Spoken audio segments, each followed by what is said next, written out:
ನಮಸ್ತೆ ವೀಕ್ಷಕರೇ, ಸಮರಸ ಸುದ್ದಿ ಇಂದು ನಮ್ಮೆಲ್ಲರ ಆಸಕ್ತಿದಾಯಕ ವಿಷಯವೊಂದನ್ನು ಅಥವಾ ಆ ವಿಷಯದಲ್ಲಿ ಬಹಳ ಪ್ರಸಿದ್ಧರಾದವರನ್ನು ಪರಿಚಯ ಮಾಡಿಕೊಡಲಿಕ್ಕೆ, ಆ ವಿಷಯದ ಬಗ್ಗೆ ತಿಳ್ಕೊಳ್ಳಿಕ್ಕೆ ನಿಮ್ಮ ಮುಂದೆ ನಿಂತಿದ್ದೇವೆ. ನಾವು ಸಾಮಾನ್ಯವಾಗಿ ನಮ್ಮ ದೇಶದಲ್ಲಿ, ಮುಖ್ಯವಾಗಿ ದಕ್ಷಿಣ ಭಾರತದಲ್ಲಂತೂ ಜ್ಯೋತಿಷ್ಯ ಶಾಸ್ತ್ರ ಎನ್ನುವಂಥದ್ದು ಪ್ರತಿಯೊಬ್ಬ ಜನರ ಆಸಕ್ತಿದಾಯಕವಾದಂಥ ಅತಿ ನಂಬಿಕೆಯ, ಜೀವನದ ಪೂರ್ತಿ ವಿವಿಧ ವಿಚಾರಕ್ಕೆ ಸಂಬಂಧಿಸಿ ಅದರ ಬಗ್ಗೆ ಯೋಚಿಸುವ, ಅದರಂತೆ ನಡೆದುಕೊಳ್ಳುವ ವಿಚಾರ. ಇಂದು ಹಲವಾರು ಕ್ಷೇತ್ರಗಳಲ್ಲಿ, ವಿವಿಧ ಕ್ಷೇತ್ರಗಳಲ್ಲಿ, ಯಾವುದೇ ವಿಭಾಗದಲ್ಲಿ ಕೂಡ ಜ್ಯೋತಿಷ್ಶಾಸ್ತ್ರವನ್ನು ನಂಬಿ ನಡೆದುಕೊಳ್ಳುವಂತಹ ಧೀಮಂತ ವ್ಯಕ್ತಿಗಳು ನಮ್ಮ ಮುಂದೆ ಇದ್ದಾರೆ. ನಾವು ವಿಜ್ಞಾನ, ತಂತ್ರಜ್ಞಾನ, ಆಧುನಿಕ ಯುಗ ಇದೆಲ್ಲ ಹೇಳುವುದರ ಮಧ್ಯೆಯೂ ಕೂಡ ಜ್ಯೋತಿಷ್ಶಾಸ್ತ್ರ ಎನ್ನುವಂತಹ ಭಾರತದ್ದೇ ಆದಂತಹ ಮಹಾನ್ ಒಂದು ವಿಜ್ಞಾನ ಅಥವಾ ಒಂದು ಚಿಂತನೆಯನ್ನು ಇವತ್ತೂ ಕೂಡ ಮುಂದುವರಿಸಿಕೊಂಡು ಬಂದಿದ್ದೇವೆ. ಆದರೆ ಇದರ ಮಧ್ಯೆ ಏನಾಗ್ತಿದೆ ಅಂತ ಹೇಳಿದರೆ, ಕೆಲವು ಕಡೆ ಕೆಲವು ವ್ಯಕ್ತಿಗಳಿಂದಾಗಿ ಈ ಜ್ಯೋತಿಷ್ಶಾಸ್ತ್ರ ಎನ್ನುವಂತಹದ್ದು ಒಂದಷ್ಟು ಕೆಳಮಟ್ಟಕ್ಕೆ ತಳ್ಳಲ್ಪಡುವಂತಹ ಒಂದು ಸ್ಥಿತಿ ಕೂಡ ಇದೆ.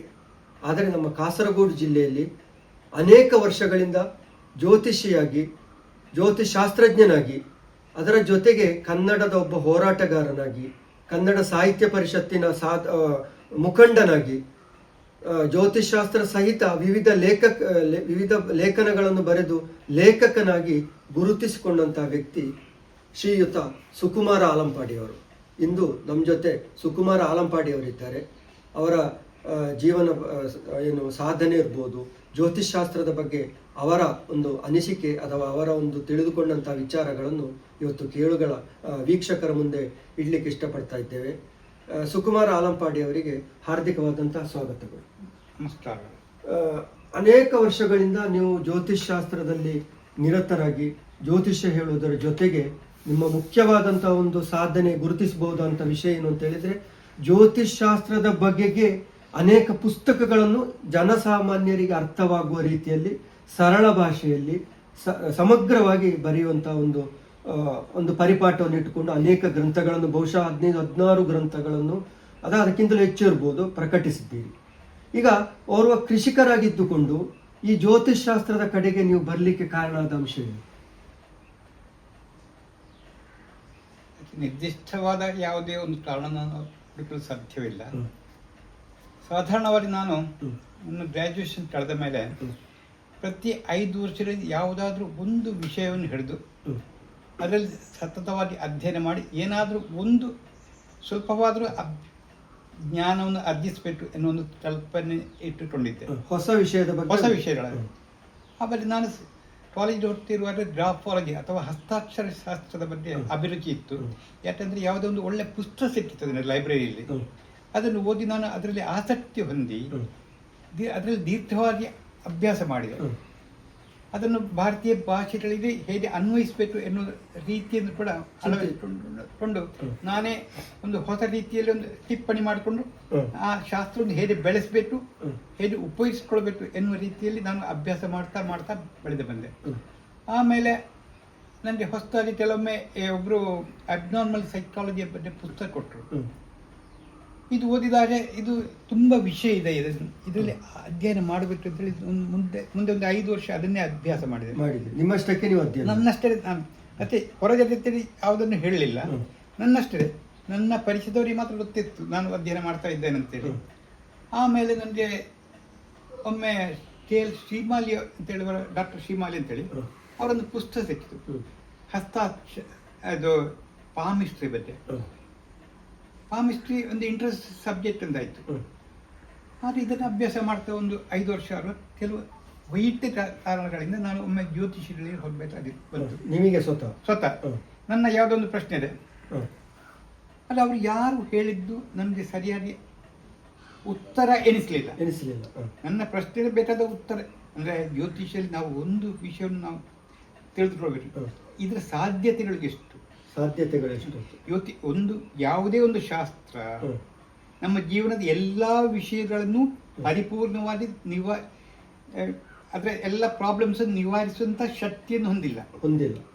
ಯಾವುದೇ ಯಾವ ಶಾಸ್ತ್ರಕ್ಕೂ ಶಾಸ್ತ್ರಕ್ಕೂ ಇಲ್ಲ. ಅದಕ್ಕೆ ಅದರದ್ದೇ ಆದ ಲಿಮಿಟೇಷನ್ಸ್ ಪ್ರತಿಯೊಂದು ಶಾಸ್ತ್ರಕ್ಕೂ ಅದರದ್ದೇ ಆದ ಲಿಮಿಟೇಷನ್ಸ್. ಹಾಗೆ ಆ ಶಾಸ್ತ್ರದ ಸಾಧ್ಯತೆ ಏನು, ಗರಿಷ್ಠ ಸಾಧ್ಯತೆ ಏನು, ಪರಿಮಿತಿ ಏನು, ಇದು ಎರಡನ್ನು ಅರ್ಥ ಮಾಡಿಕೊಂಡು ನಾವು ಒಂದು ಶಾಸ್ತ್ರವನ್ನು ಬೆಳೆಸಬೇಕಾಗ್ತದೆ. ಉದಾಹರಣೆ, ನಾವು ಯಾವುದೇ ಒಂದು ನಂಬಿಕೆ ಅಥವಾ ಮಂತ್ರದ ಶಕ್ತಿ ಅಂತ ಹೇಳ್ತೇವೆ. ಆ ಮಂತ್ರದ ಶಕ್ತಿ ಯಾವ ಸಾಧ್ಯತೆ ಇದೆ? ಮನಸ್ಸಿನ ಮೇಲೆ ಸಾಧ್ಯತೆ ಇದೆ ಹೊರತು ಅದು ಯಾವುದೇ ನಮ್ಮ ಕೈಯಿಂದ ಮಾಡುವಂತ ಕೆಲಸವನ್ನು ಮಾಡಲಿಕ್ಕೆ ಸಾಧ್ಯ ಇಲ್ಲ. ನಮ್ಮ ಚಪ್ಪಲಿ ತುಂಡಾದರೆ ಮಂತ್ರ ಹೇಳಿದ್ರೆ ಆಡುದಿಲ್ಲ, ಅದು ನಾವು ಚಮ್ಮಾರ್ನಲ್ಲಿ ಹೊಲಿಯಲೇಬೇಕು. ಹಾಗೆ ಪ್ರತಿಯೊಂದು ಶಾಸ್ತ್ರಕ್ಕೂ ಅದರದ್ದೇ ಆದ ಲಿಮಿಟೇಷನ್. ಆ ಲಿಮಿಟೇಷನ್ ಮತ್ತು ಪಾಸಿಬಿಲಿಟಿ, ಈ ಎರಡರ ಸಮಯದಿಂದ ಶಾಸ್ತ್ರ ಬೆಳಿಬೇಕೆ ಹೊರತು ಯಾವುದಾದ್ರೂ ಒಂದು ಆಶಯವನ್ನು ಇಟ್ಟುಕೊಂಡು ನಾವು ಬೆಳೆದ್ರೆ ಶಾಸ್ತ್ರವು ಬೆಳೆಯುವುದಿಲ್ಲ, ನಮ್ಮ ಇಷ್ಟಾರ್ಥಗಳು ಸಿದ್ಧಿಸುವುದಿಲ್ಲ. ಈ ದೃಷ್ಟಿಯಿಂದ ನಾನು ಜ್ಯೋತಿಷ್ಯವನ್ನು ಕಲಿಯಕ್ಕೆ ಆರಂಭಿಸಿದೆ. ಸಾಧಾರಣವಾಗಿ ನಮ್ಮದೇ ಈ ಮನೆಯಲ್ಲಿ ಹಿಂದೆ ಯಾವುದು ನನ್ನ ಅಪ್ಪ ತುಂಬ ಜನ ಕೇಳಿಕೆ ಬರ್ತಿದ್ರು, ಯಾವುದು ಒಳ್ಳೆ ಮುಹೂರ್ತ, ಕೊಯ್ಲಿಕ್ಕೆ ಯಾವುದು ಮುಹೂರ್ತ. ಅವರು ಜ್ಯೋತಿಷ್ಯ ಕಲ್ತಿದ್ದಾರೆ ಅಂತ ಹೇಳಿಲ್ಲ, ಅವರಿಗೆ ಮುಹೂರ್ತ ನೋಡ್ಲಿಕ್ಕೆ ಇಂಥ ಬೇಸಿಕ್ ಐಡಿಯಾ ಇತ್ತು, ಗೊತ್ತಿತ್ತು. ಅದೇ ಬರ್ತಾ ಇದ್ರು. ಜ್ಯೋತಿಷ್ಯದ ಬರೀ ಆ ಬೇಸಿಕ್ಸ್ ನಾಲೆಜ್ ಅವರಿಂದ ನನಗೆ ಬಳವಳಿಯಲ್ಲಿ ಬಂದರು. ಯಾವುದು ಜ್ಯೋತಿಷ್ಯ, ಈ ನಮ್ಮ ಫಲಜ್ಯೋತಿಷ್ಯದ ಕಲ್ಪನೆ ಅಲ್ಲ. ಮುಹೂರ್ತ ನೋಡೋದು, ಜಾತ್ರೆ, ಇದು ತಿಥಿ ನೋಡುದು, ದೈನಂದಿನ ನಕ್ಷತ್ರ ಯಾವುದು ಇವತ್ತು, ಇತ್ಯಾದಿ ಕಲ್ಪನೆ, ಇದೆಲ್ಲ ಹಿಂದಿನಿಂದಲೇ ನಾನು ಕಲಿತಿದ್ದೆ. ಅದು ಅಲ್ಲದೆ ನನ್ನ ಮನೆಯಲ್ಲಿ ತುಂಬ ಪುಸ್ತಕ, ಯಾವ ವಿಷಯ ಇರಲಿ ಆ ವಿಷಯದ ಪುಸ್ತಕ ಇತ್ತು. ಜ್ಯೋತಿಷ್ಯ ಪುಸ್ತಕವೂ ಇತ್ತು, ವೈದ್ಯಕೀಯ ಪುಸ್ತಕ ಇತ್ತು, ವೈದ್ಯದ ಪುಸ್ತಕ ಇತ್ತು. ಇದು ನಮ್ಮ ಹಿಂದಿನ ಎಲ್ಲ ಪುಸ್ತಕಗಳು ಇತ್ತು. ನನ್ನ ಅಪ್ಪನಿಗೆ ಅದರಲ್ಲೆಲ್ಲ ಆಸಕ್ತಿ ಇತ್ತು. ಅದೇ ಯಾವ ಪುಸ್ತಕವೂ ಇತ್ತು. ಅಡಿಗೆ ಬಗ್ಗೆ ಆದ್ರೆ ಅಡಿಗೆ ಬಗ್ಗೆ ಒಂದು 108 ಪುಸ್ತಕ.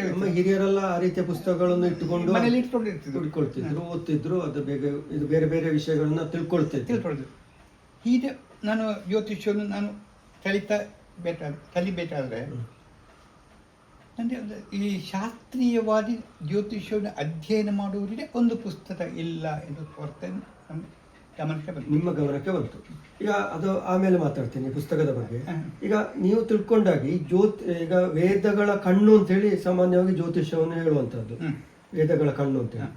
ಹಾಗಾದ್ರೆ ಈ ಒಟ್ಟಾಗಿ ಹೇಳ್ತಿದ್ರೆ ಈ ಜ್ಯೋತಿಷ್ ಶಾಸ್ತ್ರ ಅಂದ್ರೆ ಏನದು, ಅದರ ಮೂಲ ಏನು? ಜ್ಯೋತಿಷ್ಯ ಶಾಸ್ತ್ರ ಅಂದ್ರೆ ಖಗೋಳ. ಈ ಖಗೋಳಶಾಸ್ತ್ರ ಕಲಿತಾ ಇರಬೇಕಿದ್ರೆ ಈ ಆಕಾಶ ಅಲ್ಲಿರೋದು ನಕ್ಷತ್ರಗಳು, ಇದು ಎಲ್ಲ ಯಾವ ಕಾಲಕ್ಕೂ ಎಲ್ಲರಿಗೂ ಕುತೂಹಲವನ್ನು ತರುವಂತಹ ವಿಷಯಗಳು. ಸೂರ್ಯ ಉದಿಸ್ತಾನೆ, ಅದ ಕೆಲವೊಮ್ಮೆ ಚಂದ್ರನ ಉದಿಸ್ತಾನೆ ಪೂರ್ವದಿಂದ, ಕೆಲವೊಮ್ಮೆ ಪೂರ್ವದಿಂದ ಉದಿಸುವುದಿಲ್ಲ. ನಾವು ಮತ್ತು ಲೇಟ್ ಆಗ್ತದೆ.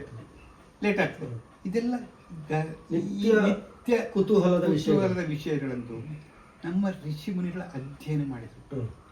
ಇವತ್ತಿಗೂ ಅವರು ಹೇಳಿ ಸೂರ್ಯ ಮತ್ತು ಭೂಮಿಗಿರುವ ಅಂತರವನ್ನು ಅವರು ಹೇಳಿದಂತ ಇದು ಕೇವಲ ಕೆಲವೇ ಮೈಲುಗಳ ವ್ಯತ್ಯಾಸದಲ್ಲಿ ಮಾತ್ರ ಇದೆ. ಅದು ಮತ್ತು ಇಂದಿನ ಲೆಕ್ಕಾಚಾರ ಅಷ್ಟು ಖಚಿತವಾಗಿ ಲೆಕ್ಕಾಚಾರ ಮಾಡಿದರು. ಭೂಮಿಯಿಂದ ಸೂರ್ಯನಿಗೆ ಇರುವ ದೂರ, ಗ್ರಹಗಳಿಗೆ ಇರುವ ದೂರಗಳನ್ನೆಲ್ಲ ಅವರು ಖಚಿತವಾಗಿ ಲೆಕ್ಕ ಮಾಡಿದ್ರು. ಅದೇ ರೀತಿ ಈ ಗ್ರಹದ ಇದು ಚಲನೆಯನ್ನು ಕೂಡ ಗಮನಿಸಿದ್ರು. ಪೂಜಾ ಇದೆಲ್ಲ ಬರೀ ಕಾಣುವುದಿಲ್ಲ. ಶನಿ ಕಾಣ್ತದೆ, ಕೆಲವೊಮ್ಮೆ ಶನಿ ಕಾಣಬಹುದು, ಕುಜನು ಕೆಲವೊಮ್ಮೆ ಕಾಣಬಹುದು, ಅದೇ ಬುಧ ಗುರುತಿಸುವಂತ ಒಂದು ಅದನ್ನೆಲ್ಲ ಒಂದು ಗುರುತಿಸಿಕೊಂಡು ಖಚಿತವಾದ ಲೆಕ್ಕಾಚಾರಗಳನ್ನು ಮಾಡಿದ್ರು. ನಮ್ಮ ಹಿರಿಯರು ಮಾಡಿದ್ರು. ಈ ಖಚಿತವಾದ ಲೆಕ್ಕಾಚಾರವನ್ನು ಮಾಡುವ ಇದು ಯಾಕೆ ಅಂತ ಹೇಳಿದ್ರೆ ಸೃಷ್ಟಿಯ ಅಗಾಧದಿಂದ ಅರಿಯುವ ಒಂದು ಪ್ರಯತ್ನ. ಸೃಷ್ಟಿ ಇದು ಯಾವಾಗಲೂ ಕುತೂಹಲದ ವಿಷಯ. ಇದನ್ನು ಅನ್ವೇಷಣೆ ಮಾಡುವುದು ಏನು ಇದರ ರಹಸ್ಯ. ಈ ರಹಸ್ಯವನ್ನು ತಿಳಿಯುತ್ತಾ ಬಂದಾಗೆ ಅವರು ಹೇಳಿದ್ರು, ಇದು ಸೂರ್ಯಮಂಡಲ. ಈ ಸೂರ್ಯಮಂಡಲ ಇದು ಬರೇ ಸೂರ್ಯ ಅಲ್ಲ, ಇಂಥ ಮಂಡಲಗಳು ಬಹಳ ಇರಬಹುದು. ಯತ್ ಪಿಂಡ ತತ್ ಬ್ರಹ್ಮಾಂಡ, ಇದು ಪಿಂಡ ಆಗಿರ್ಬೋದು, ಬ್ರಹ್ಮಾಂಡ ಇನ್ನೂ ಇದೆ. ಆ ಯಾವುದೋ ಒಂದು ಬ್ರಹ್ಮಾಂಡದ ಒಂದು ಪಿಂಡ ಇದೆ, ಒಂದು ಸಣ್ಣ ತುಣುಕು. ಅದು ನಾವು ಇದನ್ನು ಮಾಡಿದ್ರೆ ತಾಜ್ ಮಹಲ್ನ ಪ್ರತಿರೂಪವನ್ನು ನಾವು ಮಾಡಿದ್ದಾರೆ, ಸಣ್ಣ ರೂಪದಲ್ಲಿ ಮಾಡಿದ್ದಾರೆ. ಅದೇ ರೀತಿ ಅಂದ್ರೆ ಆ ಎಲ್ಲ ಯತ್ಪಿಂಡ ತದ್ಬ್ರಹ್ಮಾಂಡ ಅಂತ ಹೇಳುವಾಗ ಆ ಬ್ರಹ್ಮಾಂಡದಲ್ಲಿ ಇರುವಂತಹ ವಿಷಯಗಳು ಎಲ್ಲ ಪಿಂಡದಲ್ಲಿ ಇದೆ. ಅದನ್ನ ಅಥವಾ ನಾವು DNA ಅಂತ ಹೇಳ್ತೇವೆ, ನಮ್ಮ ಹಿರಿಯರಿಂದ ಬಂದ ಬಳವಳಿ ಅಂತ ಹೇಳ್ತೇವೆ. ಎಲ್ಲ ಇದ್ರ ಕಲ್ಪನೆ ಹೇಗೆಂದ್ರೆ ನಮ್ಮ ಹಿರಿಯರಿಂದ ಯಾವ ರೀತಿ ಬಂತು, DNA ರೂಪದಲ್ಲಿ ಬಂತು. ಅದೇ ರೀತಿ ಅಂದ್ರೆ ಅದೇ ಜೀನ್ನಲ್ಲಿ ಈ ರೀತಿ ನಾವು ಯೋಚನೆ ಮಾಡುವಾಗ ನಮ್ಮ ಋಷಿಮುನಿಗಳು ಕಂಡಂತ ವಿಷಯ ಸೌರವ್ಯೂಹ ಒಂದು ಪಿಂಡ ಅಂತ ತಿಳ್ಕೊಂಡ್ರು. ಬ್ರಹ್ಮಾಂಡ ಇನ್ನೂ ಇದೆ, ಅದನ್ನು ಪಿಂಡ ಅಂತ ತಿಳ್ಕೊಂಡ್ರು. ಈ ಸೌರಮಂಡಲ ಮತ್ತು ನಮ್ಮನ್ನು ತಿಳ್ಕೊಳ್ಳುವಾಗ ಸೌರಮಂಡಲ ಬ್ರಹ್ಮಾಂಡ ಆಯ್ತು, ನಾವು ಪಿಂಡ ಆಯ್ತು. ಅರ್ಥ ಆಯ್ತಾ? ಅದರ ಒಂದು ಭಾಗ ಅದೇ, ನಾವು ಅದರದ್ದು ಭಾಗ ಅದೇವೆ. ಸೌರಮಂಡಲದ ಎಲ್ಲ ಚಲನೆಗಳು ನಮ್ಮ ಮೇಲೆ ಪ್ರಭಾವ ಬೀಳ್ತವೆ ಎನ್ನುವಂತ ಕಲ್ಪನೆಯನ್ನು ಮಾಡ್ಕೊಂಡು ಈ ಜ್ಯೋತಿಷ್ಯ ಅಂತೇಳಿಲ್ಲ, ಯಾವುದೇ ಶಾಸ್ತ್ರಕ್ಕೂ ನಾಳೆ ಎನ್ನುವ ವಿಷಯ ಕೇಳುವ ಕುತೂಹಲ ಜಾಸ್ತಿ. ಮತ್ತೆ ನಾವೆಂತ ಮಾಡ್ತೇವೆ ಮನೆಯಲ್ಲಿ ಹಾಗೆ ಕೂಡಿದ್ರು ನಾವು ಹೇಳ್ತೇವೆ, ಯಾರೋ ನೆಂಟರು ಬರ್ತಾರೆ, ಬೆಟ್ಟು ಟೈ ನೆತ್ತಾರೆ. ಯಾಕಿದ್ರೆ ಮೂಲ ಬಿಟ್ಟು ಟೈಮ್ ಎತ್ತಬೇಕಿದ್ರೆ, ಕೂರ್ಬೇಕಿದ್ರೆ, ವಾಯ್ಸ ಕೂರ್ಬೇಕಿದ್ರೆ ಮನೆಯಲ್ಲಿ ತಿಂಡಿ ಮಾಡಿರ್ಬೇಕು, ತಿಂಡಿ ಮಾಡಿ ಚೆಲ್ಲಬೇಕು. ಚೆಲ್ಲಿದ್ರೆ ರಾತ್ರಿ ಆಹಾರ ಆಗ್ತದೆ. ಇದು ಅಂದ್ರೆ ಬ್ಯಾಕ್ಗ್ರೌಂಡ್, ಅದರ ಹಿಂದಿನ ಒಂದು ತತ್ವ. ಅಂದ್ರೆ ನಾನು ಹೇಳಿದ್ದು ಪ್ರತಿಯೊಂದು ಕಲ್ಪನೆಗಳಿಂದ ನಾಳೆ ಏನು ಎನ್ನುವ ಒಂದು ಕುತೂಹಲವನ್ನು ತಣಿಸುವ ಪ್ರಯತ್ನ ಆಗಿದೆ. ಆ ನಾಳೆಯ ಕುತೂಹಲಕ್ಕೆ ಈ ಹಿಂದಿನ ಒಂದು ಭೂತದ ಒಂದು ಅನುಭವ ಕೂಡ ಸೇರಿಕೊಳ್ತದೆ. ಆದ್ರೆ ಈ ಎಲ್ಲ ವಸ್ತುಗಳು ಈಗ ಹಸ್ತರೇಖೆ ಅಂತ ಇಟ್ಕೊಳ್ಳಿ. ಹಸ್ತರೇಖೆ ಅಂತ ಇಟ್ಕೊಂಡ್ರೆ ನಮ್ಮ ಕೈ ನೋಡಿ ಇಂಥ ಪದ ಅಂತ ಹೇಳ್ತೇವೆ. ಅಲ್ಲಿ ವೇರಿಯಬಲ್ ಡೇಟಾ ಇಲ್ಲ, ಇದು ಫಿಕ್ಸೆಡ್. ವಾಸ್ತು ಅಂತ ಹೇಳ್ತೇವೆ. ವಾಸ್ತುವಿನಲ್ಲಿ ಅಂತ ಹೇಳಿದ್ರೆ ನಿಮ್ಮ ಮನೆಯಲ್ಲಿ ದೋಷ ಇದೆ, ಎಲ್ಲೋ ಒಂದು ಕಡೆ ದೋಷ ಇದೆ, ಆ ದೋಷ ಪರಿಹಾರ ಮಾಡ್ತೇವೆ. ಆ ಪರಿಹಾರ ಮಾಡಿದ್ರೆ ನಮ್ಮ ತೊಂದರೆಗಳು ನಿವಾರಣೆ ಆಗ್ತದೆ. ಸರಿ, ಅಲ್ಲಿ ವೇರಿಯಬಲ್ ಡೇಟಾ ಇಲ್ಲ. ಈಗ ನಾಳೆ ಏನು ಅಂತ ಕುತೂಹಲ ತಣಿಸ್ಬೇಕಾದ್ರೆ ಒಂದು ವೇರಿಯಬಲ್ ಡೇಟಾ ಬೇಕು. ಇವತ್ತು ಇದ್ದಾರೆ, ನಾಳೆ ಇರಬಾರ್ದು. ಅದಕ್ಕೆ ಯಾವುದು ಅನ್ವಯ ಅಂತ ಹೇಳಿದ್ರೆ ಯತ್ಪಿಂಡ ತದ್ಬ್ರಹ್ಮಾಂಡ ಎನ್ನುವ ಶಬ್ದವನ್ನು ಇಲ್ಲಿ ಉಪಯೋಗಿಸಿಕೊಂಡು ಸೌರಮಂಡಲದ ಚಲನೆಯನ್ನು ಉಪಯೋಗಿಸಿಕೊಂಡು ನಮ್ಮ ದೇಹದಲ್ಲಿಯೂ ಅಂತಹ ಒಂದು ಚಲನೆ ಇದೆ ಅಂತ ಭಾವಿಸಿಕೊಂಡು, ಯಾಕಂದ್ರೆ ಯತ್ಪಿಂಡ ತತ್ ಬ್ರಹ್ಮಾಂಡ ನಾವು ನೋಡ್ತೇವೆ, ನ್ಯೂಟ್ರಾನ್ ಇಲೆಕ್ಟ್ರಾನ್ಗಳ ಬಗ್ಗೆ ಮಾತನಾಡ್ತೇವೆ. ಇದು ಇದೇ ರೀತಿಯದೆಲ್ಲ. ಆದ ಕಾರಣ ಈ ಕಲ್ಪನೆಯಲ್ಲಿ ಜ್ಯೋತಿಷ್ಯ ಹುಟ್ಟಿಕೊಂಡಿತು. ಒಂದಕ್ಕೊಂದು ಪರಸ್ಪರ ಸೆಳೆಯುವಂತಹ ಒಂದು ಸಂಬಂಧಗಳನ್ನು ಹೊಂದಿಕೊಂಡಿದೆ.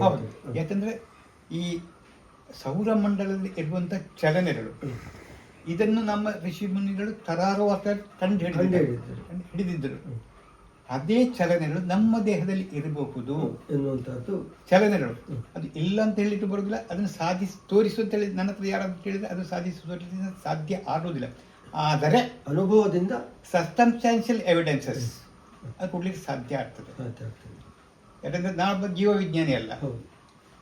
ಆದರೆ ನನ್ನ ಅನುಭವದಲ್ಲಿ ಆ ರೀತಿಯ ಪ್ರತಿಕ್ರಿಯೆಗಳು ಸೃಷ್ಟಿಯ ಸೌರಮಂಡಲದಲ್ಲಿ ಆಗುವಂಥ ಚಲನೆಯ ಪ್ರತಿಸ್ಪಂದಿಯಾಗಿ ಸಹಸ್ಪಂದಿಯಾಗಿ ನಮ್ಮ ಜೀವನದಲ್ಲಿ ಘಟನೆಗಳು ನಡೆಯುವುದನ್ನು ನಾವು ಗಮನಿಸಬಹುದು. ಇಲ್ಲ ಅಂತ ಹೇಳಿ ಬರುವುದಿಲ್ಲ. ಯಾಕಂದ್ರೆ ಭರತ ಇಳಿತಗಳ ಆಗ್ತವೆ. ಸಮುದ್ರದ ಭರತ ಇಳಿತಗಳು ಯಾಕೆ ಹೇಳ್ತಾರೆ, ಚಂದ್ರನ ಚಂದ್ರ ಪ್ರಭಾವದಿಂದ ಆಗ್ತದೆ, ಭೂಮಿಯ ಮೇಲೆ ಆಗ್ತದೆ. ಹಾಗಿರೋ ನಮ್ಮ ಮೇಲೆ ಯಾಕೆ ಆಗುದಿಲ್ಲ ಅಂತ ಕೇಳಲೇಬೇಕಾಗುತ್ತೆ. ಅಂದ್ರೆ ಅಲ್ಲಿ ಮಾತ್ರ ಆಗ್ತದೆ, ನಿಮ್ಮಲ್ಲಿ ಆಗುದಿಲ್ಲ ಅಂತ ಹೇಳುದಿಲ್ಲ. ಸಾಧಾರಣ ಅವ್ರಿಗೆ ನಮ್ಮಲ್ಲಿ ಒಂದು ಮಾತಿದೆ, ಹುಣ್ಣಿ ಮೇಲೆ ಯಾರು ಹುಚ್ಚು ಜಾಸ್ತಿ ಆಗ್ತದೆ ಅಂತ. ಅದು ಅನುಭವದಿಂದ ಬಂದ ಸತ್ಯ. ಈ ರೀತಿಯಾಗಿ ಹೇಳುವಾಗ ಈ ಭೂಮಿ ಮತ್ತು ಈ ಸೌರಮಂಡಲ ಮತ್ತು ವ್ಯಕ್ತಿ ಇದನ್ನು ಸಂಯೋಜಿಸಿಕೊಂಡು ನಾವು ಚಿಂತನೆಯನ್ನು ಮಾಡಲಿಕ್ಕೆ ಆರಂಭಿಸಿದ್ರು. ಮೊದಲು ಸೃಷ್ಟಿಯ ಅಗಾಧತೆಯನ್ನು ಅರಿತುಕೊಳ್ಳಿ ಪ್ರಯತ್ನಿಸಲಿಕ್ಕೆ ಬೇಕಾಗಿ ಸೌರವ್ಯೂಹದ ಅದನ್ನು ಅಧ್ಯಯನ ಮಾಡಿದ್ರು. ಆಮೇಲೆ ನಮ್ಮ ಭವಿಷ್ಯವನ್ನು ತಿಳಿದುಕೊಳ್ಳಲಿ, ಅಥವಾ ನಾಳೆ ಏನಾಗ್ತದೆ, ನನಗೇನಾಗ್ತದೆ ಅಂತ. ಯಾರಿಗೋ ಏನೋ ಅನ್ನೋದು ನಮ್ಗೆ ಯಾವ ವಿಷಯವೂ ಅಲ್ಲ. ನಮ್ಮ ಸ್ವಂತತೆ ಏನಾದರೂ ಆಗ್ತಿದ್ರೆ ಅದು ನಮ್ಮ ಮಹತ್ವದ ವಿಷಯ. ಮಹತ್ವವಾಗಿದೆ. ಈ ದೃಷ್ಟಿಯಿಂದ ನಮ್ಮ ವ್ಯಕ್ತಿಗತವಾದಂಥ ಜೀವನದಲ್ಲಿ ಏನು ಆಗ್ತದೆ ಎನ್ನುವುದ ಕುತೂಹಲದ ತನಿಖೆಗಾಗಿ ಈ ಯತ್ಪಿಂಡ ತತ್ ಬ್ರಹ್ಮಾಂಡ ಎನ್ನುವ ಶಬ್ದ ಈ ಮೂಲ ತತ್ವವನ್ನು ನಮ್ಮ ಜೀವನಕ್ಕೆ ಅಳವಡಿಸಿಕೊಂಡರು. ಅದು ಸರಿಯಾಗುವುದನ್ನು ಅವರ ಅನುಭವದಿಂದ ತಿಳ್ಕೊಂಡ್ರು. ಈ ರೀತಿಯಲ್ಲಿ ಜ್ಯೋತಿಷ್ಯ ಬೆಳೆದು. ಈಗ ಮುಖ್ಯವಾಗಿ ನಮ್ಮ ಈ ಜ್ಯೋತಿಷ್ ಶಾಸ್ತ್ರದಲ್ಲಿ 12 ರಾಶಿಗಳನ್ನು ನಾವು ಸಾಮಾನ್ಯವಾಗಿ ಇಟ್ಕೊಂಡು ಯಾವುದನ್ನು ನೋಡುವಂಥದ್ದು. ಈ 12 ರಾಶಿ ಇದು ಏನು? ಈ 12 ರಾಶಿ ಮತ್ತು ನಮ್ಮ ಬದುಕಿಗೆ ಯಾವ ಸಂಬಂಧ? ರಾಶಿ ಈ ಅಂದರೆ ಒಂದು ಗೋಲ ಎನ್ನುವುದು 360 ಡಿಗ್ರಿ. ಇದನ್ನು 12 ವಿಭಾಗಗಳಲ್ಲಿ ಮಾಡಿದರು. ಯಾರೂ ಅಲ್ಲಿ ಜರೆ ಎಳೆದು ವಿಭಾಗ ಮಾಡಿಕೊಂಡರಲ್ಲ, ಕಾಲ್ಪನಿಕವಾಗಿ 12 ವಿಭಾಗ ಮಾಡಿಕೊಂಡರು. ಈ 12 ವಿಭಾಗ ಯಾಕೆ ಮಾಡಿದಂದ್ರೆ ಜೀವನದ ಒಂದೊಂದು ಭಾಗವನ್ನು ಅಧ್ಯಯನ ಮಾಡಲಿಕ್ಕೆ ಬರ್ತದೆ. ಲಗ್ನ ಎನ್ನುವುದು ನಮ್ಮ ಹುಟ್ಟು ಅಂದರೆ 2ನೇ ಮನೆ ಎಂದು ನಾವು ಬಾಲ್ಯಕ್ಕೆ ಸಮೀಕರಿಸ್ತೇವೆ. ಇದೆ ಈ ರಾಶಿ 2 ರೀತಿಯಿಂದ ಪ್ರಯೋಜನ ಇರ್ತದೆ. ಒಂದು ಆಕಾಶದಲ್ಲಿ ಈ ಭಾಗ ಯಾವ ರೀತಿ ಕಾಣ್ತದೆ, ನಾವು ಮೇಷ ರಾಶಿ ಅಂತ ಹೇಳ್ತೇವೆ. ಮೇಷರಾಶಿ ಎನ್ನುವ ಒಂದು ನಕ್ಷತ್ರ ಪುಂಜ ನಮ್ಮದು ಮೇಷ ಅಥವಾ ಆಡಿನ ರೂಪದಲ್ಲಿ ಕಾಣಲಿ ಸಿಗ್ತದೆ. ಆಕಾಶ ನೋಡೋದು ಇದು ಆಡು ಅಂತ ಸ್ಟ್ರೆಚ್ ಮಾಡಿ ಆಡು ಎನ್ನುವ ಒಂದು ಕಲ್ಪನೆ ನಾವು ಕೊಡ್ಲಿಕ್ಕೆ ಆಗ್ತದೆ. ವೃಷಭಾದ್ರೆ ಎತ್ತು ಅಂತ ಹೇಳ್ತೇವೆ. ಇದೇ ರೀತಿ ಆಕಾಶದಲ್ಲಿ ಯಾವ ರೀತಿ ಆ ನಕ್ಷತ್ರ ಪುಂಜ ಕಾಣ್ತದೆ, ಈ ಆಕಾಶವನ್ನು ನಾವು 360 ಡಿಗ್ರಿ 30 ಡಿಗ್ರಿಯ 12 ರಾಶಿಗಳಾಗಿ 30 ಡಿಗ್ರಿ 12 ವಿಭಾಗಗಳಾಗಿ ಮಾಡಿಕೊಂಡೆವು. ಅದು ಅನುಕೂಲಕ್ಕಾಗಿ ಈ ಗ್ರಹಗಳನ್ನು ಗುರುತಿಸ್ಲಿಕ್ಕಾಗಿ. ಇಲ್ಲದೆ ಎಲ್ಲಿದೆ ಗ್ರಹ ಗೊತ್ತಾಗೋದಿಲ್ಲ. ಇಲ್ಲಿ ಅದು ಒಂದು ಪಾಯಿಂಟ್ ಬೇಕು. ರೇವತಿಯ ಎಂಡ್ ಪಾಯಿಂಟ್ ಅನ್ನು ನಾವು ಆರಂಭ ಬಿಂದು ಅಂತ ತಕ್ಕೊಳ್ಳೋದು. ಆರಂಭದ ಬಿಂದು ರೇವತಿಯ ಅಂತ್ಯ ಬಿಂದುವನ್ನು ಅಲ್ಲಿಂದ 360 ಡಿಗ್ರಿ ತಗೊಂಡೆವು. ಅಲ್ಲಿಂದ 30 ಡಿಗ್ರಿ ಮೇಷರಾಶಿ, ಅಲ್ಲಿಂದ 30. ಯಾಕಂದ್ರೆ ಆಕಾಶದಲ್ಲಿ ಗ್ರಹಗಳು ಎಲ್ಲಿದ್ದಾವೆ ಎಂದು ಸ್ಪಷ್ಟವಾಗಿ ನಮ್ಗೆ ಹೇಳಲಿಕ್ಕೆ ಬೇಕಾಗಿ ಒಂದು ತಾತ್ಪರ್ಯ ರೂಪವನ್ನು ತಗೊಂಡಿದ್ದೇವೆ. 12 ರಾಶಿಗಳಲ್ಲಿ ಇದು ನಕ್ಷತ್ರಗಳು 27 ನಕ್ಷತ್ರ ಪುಂಜಗಳನ್ನು ಗುರುತಿಸಿಕೊಂಡಿದ್ದೇವೆ. ಆಟೋಮೆಟಿಕಲಿ ಒಂದು ನಕ್ಷತ್ರ 2 ಕಾಲ ನಕ್ಷತ್ರಕ್ಕೆ ಒಂದು ರಾಶಿಗಳು ಬರ್ತವೆ. ಈ ರಾಶಿಗಳಿಗೆ ಅದರದ್ದೇ ಆದ ರೂಪಗಳನ್ನು ಕೊಟ್ಟಿದ್ದೇವೆ, ಅದರದ್ದೇ ಆದ ಭಾವಗಳನ್ನು ಕೊಟ್ಟಿದ್ದೇವೆ. ಪ್ರತಿಯೊಂದು ರಾಶಿಗೂ ಅದರದ್ದೇ ಆದ ಒಂದು ರೂಪ, ಅದರದ್ದೇ ಆದ ಒಂದು ಭಾವ, ಅದರದ್ದೇ ಆದಂತ ಸ್ವಭಾವ ಕೊಟ್ಟಿದ್ದೇವೆ. ಜ್ಯೋತಿಷ್ಯ ಬಹಳ ಸುಲಭದ ವಿಷಯ. ಜ್ಯೋತಿಷ್ಯದಲ್ಲಿ 3 ವಿಷಯಗಳು ಮುಖ್ಯವಾಗಿರುವುದು. ಒಂದು ರಾಶಿ ಆಕಾಶ ರಾಶಿಗಳು. ಈ 12 ರಾಶಿಗಳಲ್ಲೂ ಒಂದೊಂದು ಸ್ವಭಾವವನ್ನು ಆರೋಪಿಸಿಕೊಂಡಿದ್ದೇವೆ. ಒಂದೊಂದು ರಾಶಿಗೆ ಒಂದೊಂದು ಸ್ವಭಾವ. ಮೇಷರಾಶಿ ಆಡು ಅಂದ್ರೆ ಅದು ಚಲನಶೀಲ, ನಿಂತಲ್ಲಿ ನಿಲ್ಲುವುದಿಲ್ಲ, ಅದು ಗುಡ್ಡಗಾಡಿನ ಪ್ರದೇಶದಲ್ಲಿ ಇರುತ್ತದೆ. ಇದೆ ಕೆಲವು ಸ್ವಭಾವಗಳನ್ನು ಆರೋಪಿಸಿಕೊಂಡಿದ್ದೇವೆ. ವೃಷಭ ರಾಶಿ, ಎತ್ತು ಹಾರ್ಡ್ವರ್ಕ್ ಇದೆ. ಪ್ರತಿಯೊಂದು ರಾಶಿಗಳಿಗೆ ಒಂದು ಸ್ವಭಾವ. ಆಮೇಲೆ ಗ್ರಹಗಳಿಗೆ ಒಂದು ಸ್ವಭಾವ. ಆ ರಾಶಿಯಲ್ಲಿ ಯಾವ ಗ್ರಹ ಇದೆ, ಆ ರಾಶಿಯಲ್ಲಿ ಯಾವ ಗ್ರಹ ಇದೆ, ಯಾವ ಕಾಲಕ್ಕೆ ಯಾವ ಗ್ರಹ ಇದೆ, ನಾವು ಹುಟ್ಟಿದ ಸಮಯದಲ್ಲಿ ಯಾವ ಗ್ರಹ ಇದೆ. ಪ್ರತಿಯೊಂದು ಗ್ರಹಕ್ಕೂ ಒಂದೊಂದು ಗ್ರಹ ಇದು ಸ್ವಭಾವವನ್ನು ಆರೋಪಿಸಿಕೊಂಡಿದ್ದೇವೆ. ಸ್ವಭಾವ.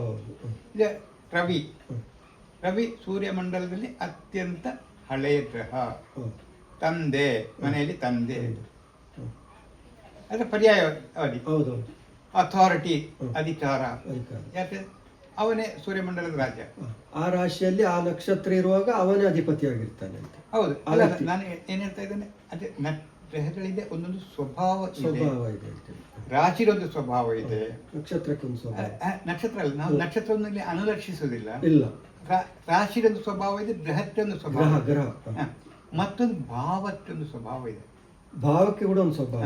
ಭಾವ ಅಂತ ಹೇಳಿದ್ರೆ ನಾವು ಹುಟ್ಟುವಾಗ ಪೂರ್ವದಲ್ಲಿ ಯಾವ ರಾಶಿ ಉದಯವಾಗ್ತದೆ ಅದು ನಮ್ಮ ಲಗ್ನ. ಈಗ ಸಾಧಾರಣವಾಗಿ ಇದು ಮೇಷ ಮಾಸ ಆದರೆ ಪೂರ್ವದಲ್ಲಿ ಉದಿಸುವುದು ಮೇಷದಲ್ಲಿ ಉದಿಸ್ತಾನೆ.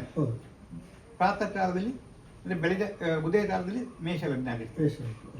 ಇದೇ ವ್ಯತ್ಯಾಸ ಆಗ್ತಾ ಬರ್ತದೆ, ಬೇರೆ ಬೇರೆ ಹೌದು. ಕಾಲಕ್ಕೆ ಬೇರೆ ಬೇರೆ ಬೇರೆ ಬೇರೆ ನಾವು ಸಾಯಂಕಾಲ ಹುಟ್ಟಿದ್ರೆ ಇನ್ನೊಂದು ರಾಶಿಯಲ್ಲಿ ಇರ್ತದೆ ಪೂರ್ವದಲ್ಲಿ, ಹೌದು. ಯಾಕಂದ್ರೆ ಭೂಮಿ ತಿರುಗ್ತಾ ಇರ್ತದೆ ತಿರುಗ್ತಾ ಇರ್ತದೆ. ಇದಷ್ಟೇ. ಆದರೆ ನಾವು ಪೂರ್ವದಲ್ಲಿ ಹುಟ್ಟಿದಾಗ ಪೂರ್ವದಲ್ಲಿ ಯಾವ ರಾಶಿ ಉದಿಸ್ತದೆ ಉದಿಸಿದೆ ಅದು ನಮ್ಮ ಲಗ್ನ. ನಮ್ಮ ಲಗ್ನ ಆಗಿರುತ್ತೆ.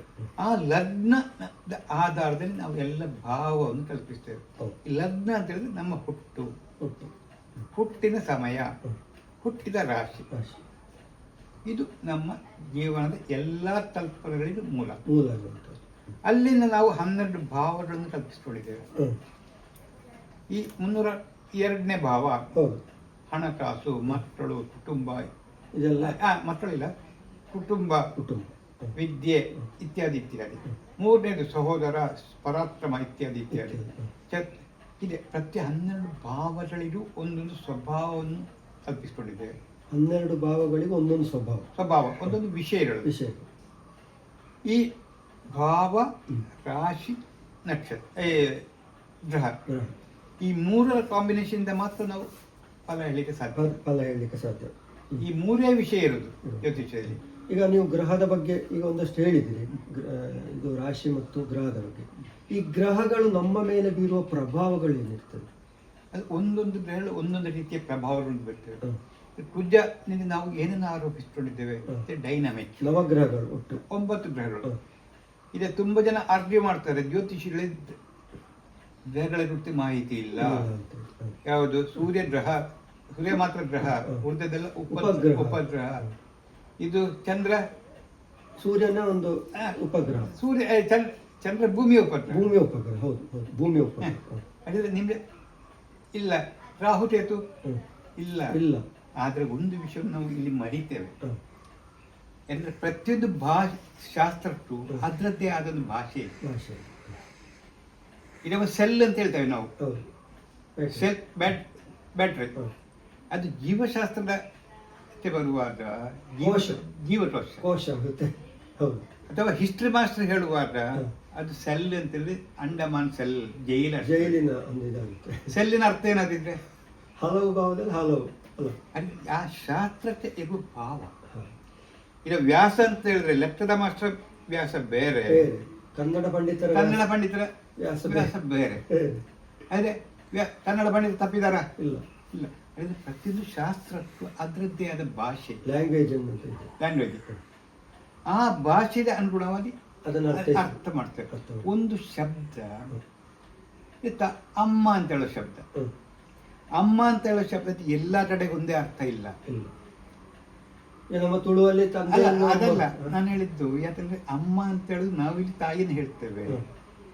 ಕೆಲವು ಕಡೆ ಅಮ್ಮ ಅಂತ ಹೇಳಿದ್ರೆ ಸಿಡುಬನ ಹೇಳ್ತಾರೆ. ಹೌದು. ಯಾಕಂದ್ರೆ ಮಾರಮ್ಮ, ಅದನ್ನ ಹೆಸರು ಹೇಳಬಾರ್ದು. ಆ ರೀತಿ ಹೆದರಿಕೆಯಿಂದ ಖಾಲಿ ಅಮ್ಮ ಅಂತ ಹೇಳ್ತಾರೆ. ಅದು ತಪ್ಪ ಅಲ್ಲ. ಆ ಭಾಷೆಗೆ ಅನುಗುಣವಾಗಿ. ಅಥವಾ ಕೆಲವು ಕಡೆ ಅಮ್ಮ ಅಂತ ಹೇಳಿದ್ರೆ ಒಳ್ಳೆ ಅರ್ಥವೂ ಇಲ್ಲ. ಅದೇ ಅಮ್ಮ ಅರ್ಥ ನಾವು ಕಲ್ಪಿಸಿಕೊಂಡ ಅರ್ಥ ಇದು.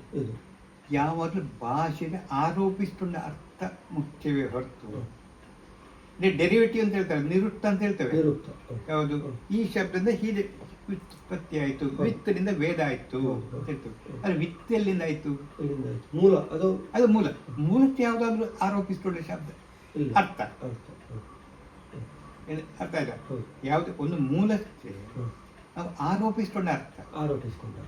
ಸೂರ್ಯ, ಸೂರ್ಯನ ನಾವು ಹೇಳಿದೆ, ಸೂರ್ಯನಿಗೆ ಅವನೇ ಹೆಸರಿಟ್ಟದಲ್ಲ, ನಾವು ಹೆಸರಿಟ್ಟದ್ದು. ಇದು ಸೂರ್ಯ, ಇದು ಚಂದ್ರ, ಇದು ಗುರು, ಇದೆಲ್ಲ ನಾವು ಇಟ್ಟುಕೊಂಡ ಹೆಸರು, ನಾವು ಆರೋಪಿಸಿಕೊಂಡ ಹೆಸರು. ಆದ ಕಾರಣ ಈ ಶಾಸ್ತ್ರಕ್ಕೆ ಅದರದ್ದೇ ಆದ ಭಾಷೆ ಇರುವ ಕಾರಣ ಈ ಶಾಸ್ತ್ರದ ಭಾಷೆಯನ್ನು ನಾವು ಸುಳ್ಳು ಅಂತ ಹೇಳಿದ್ರೆ ಆಗುದಿಲ್ಲ. ಹಾಗೆ ಹೇಳಿದ್ರೆ ಆ ಶಾಸ್ತ್ರನ ಅಪಚಾರ ಮಾಡಿದ ಹಾಗೆ ಆಗ್ತದೆ, ಶಾಸ್ತ್ರಕ್ಕೆ ಮಾಡಿದ ಅನ್ಯಾಯ ಆಗ್ತದೆ. ಅದನ್ನು ಯಾವುದೇ ಶಾಸ್ತ್ರವನ್ನು ಟೀಕಿಸುವ ಮೊದಲು ಆ ಶಾಸ್ತ್ರದ ಅಧ್ಯಯನ ಮಾಡಬೇಕು. ಅಧ್ಯಯನ ಮಾಡಿದ ಮೇಲೆ ನೋಡಿ ಟೀಕಿಸಲಿಕ್ಕೆ ರೈಟ್ ಇರ್ತದೆ, ಹಕ್ಕು. ಅದೊಂದು ಬೆಲೆ ಬ್ರ್ಯಾಂಡ್ ಆಗಿ ಇದು ನೀವು ಏನೋ ಪುಳ್ಳು ಜ್ಯೋತಿಷ್ಯವನ್ನು ಹೇಳ್ತಾರೆ, ಸುಳ್ಳು ಹೇಳ್ತಾರೆ ಅಂತ ಹೇಳಿದರೆ ಅದು ಶಾಸ್ತ್ರದ ಮೇಲೆ ಅಪಚಾರ ಆಗ್ತದೆ. ಅಪಚಾರ. ಹೊರತಾಗಿ ನಾವೇ ಜ್ಯೋತಿಷ ಅಂದರೆ ಅಮೋಘ ಪ್ರತಿಯೊಂದಕ್ಕೂ ಇಲ್ಲಿ ಪರಿಹಾರ ಇದೆ ಅಂತ ಹೇಳಿದರೆ ಅದು ನಾವು ಶಾಸ್ತ್ರಕ್ಕೆ ಮಾಡುವ ಅಪಚಾರ. ಪ್ರತಿಯೊಂದು ಶಾಸ್ತ್ರಕ್ಕೆ ಅದು ಯಾವುದು ಸಾಧ್ಯತೆ, ಯಾವುದು ಪರಿಮಿತಿ, ಇದೆರಡು ಅರ್ಥ ಮಾಡಿಕೊಂಡು ಅದನ್ನು ಪ್ರಯೋಗಿಸಬೇಕೇ ಹೊರತು ಸಾಧ್ಯತೆ ಮತ್ತು ಪರಿಮಿತಿಯಿಂದ ಅರ್ಥ ಮಾಡಿಕೊಳ್ಳದೆ ಪ್ರಯೋಗಿಸಿದರೆ ಅದು ವಿಫಲ ಆಗುವ ಸಾಧ್ಯತೆ ಜಾಸ್ತಿ.